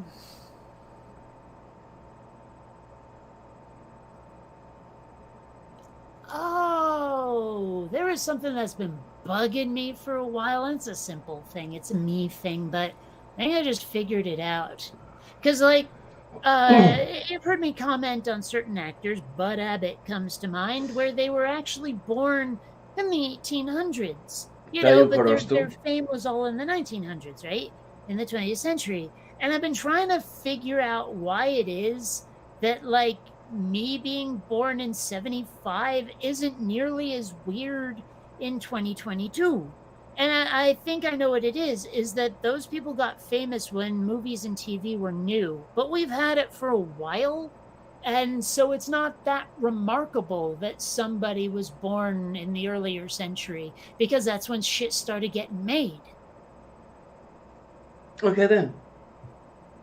I think that's it. I'm like, that's been bugging me for a while, because I hate when I don't know my own mind, you know, where it's like, I have a gut feeling, but I can't articulate it. You know? Okay, then. Yep. So, yeah, I've been trying to figure that one out for a while, how to articulate it, and I just did, so yay. Well, knee joints and elbow joints help. Hey, you remember when, like, part of sci-fi lore used to be that robots would have, like, stiff knees and elbows? Like, I guess because we thought we couldn't have robotics enough to keep them stable like that. We do now. But, Yeah. you know, like a lot of sci-fi, robots walked almost like they were goose stepping. And you look at C-3PO, his arms are attached by, like, pistons or something. I mean, we just sort of assumed that robots would have like stiff joints, except for like shoulders and hips. What's up with that? Like, I wonder, would people, if I made a retro sci-fi thingy, like if I started including robots in Quinn Redshift, and now that I think about it, it's weird that there's none. Like if I started adding that, should I go with the old school pulp style, like I've been sort of trying to emulate this whole time, or should I just accept that robots can do what humans can, at least as far as walking? Well, I mean, if you're going to try to emulate everything else, you might as well emulate the robots too. I guess. I don't know. Well, what I'm really wondering is whether audiences could accept it, especially now that there's a lot of people who were born way after that time when we thought that about robots, and I'm not sure how many of them have gone back into film history to see it. So, I mean, I wonder if Well, audiences could accept it. you could put the robot on a roller, right, in a little maid's outfit, and no. Actually, I do have something like that in Quinn Redshift. In the bar scene, you've seen the bartendrix. Well, she hands off the drinks that go to tables rather than ordered at the bar to a very sort of Rosie-esque barmaid robot. Okay, okay. Yeah. So that's a thing. I didn't actually make her speak though. I was tempted to give her like that sort of, like you get the diner waitress who orders like, a basket of grandpa's breakfast and 2 shoes and a canoe or whatever, where all the orders don't sound like what they are on the menu, where the waitress and the cook have a code. Yeah, huh? I was tempted to make her do that, but I just couldn't figure out how to do it organically, and I wasn't sure. I didn't want to cast another voice, So it just, I didn't bother. Uh, Well, I mean, if I couldn't fit it into the animation without basically like disrupting the flow, why bother? It's just for the sake of storytelling. I couldn't do it. okay then. Yeah, I like it. Mm-hmm. I have no idea what I'm saying. Anyway, I really am quite hungry now, so I think I'm going to make Yeah, like I'm a starting to pumpkin. fade as well. So I'll tell you what, I'm going to just say, and I want to thank everybody who's here, and I want to thank everybody who's not here. Yeah, all 4 of you who are here, and the 2 of you who are not here, and stuff like that. Um, Yeah. I say it all the time. I do mean it. You guys keep me going. And I grudgingly thank you for that. And as Mm. long as you keep liking this stuff, and as long as I'm alive to do it, I'll just keep doing it. Oh, who says we like it? All of us are masochists. Okay, there you go.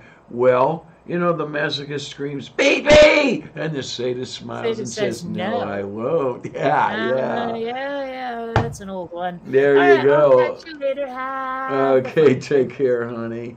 And to one and all, thanks a lot, troops. See you on the other side.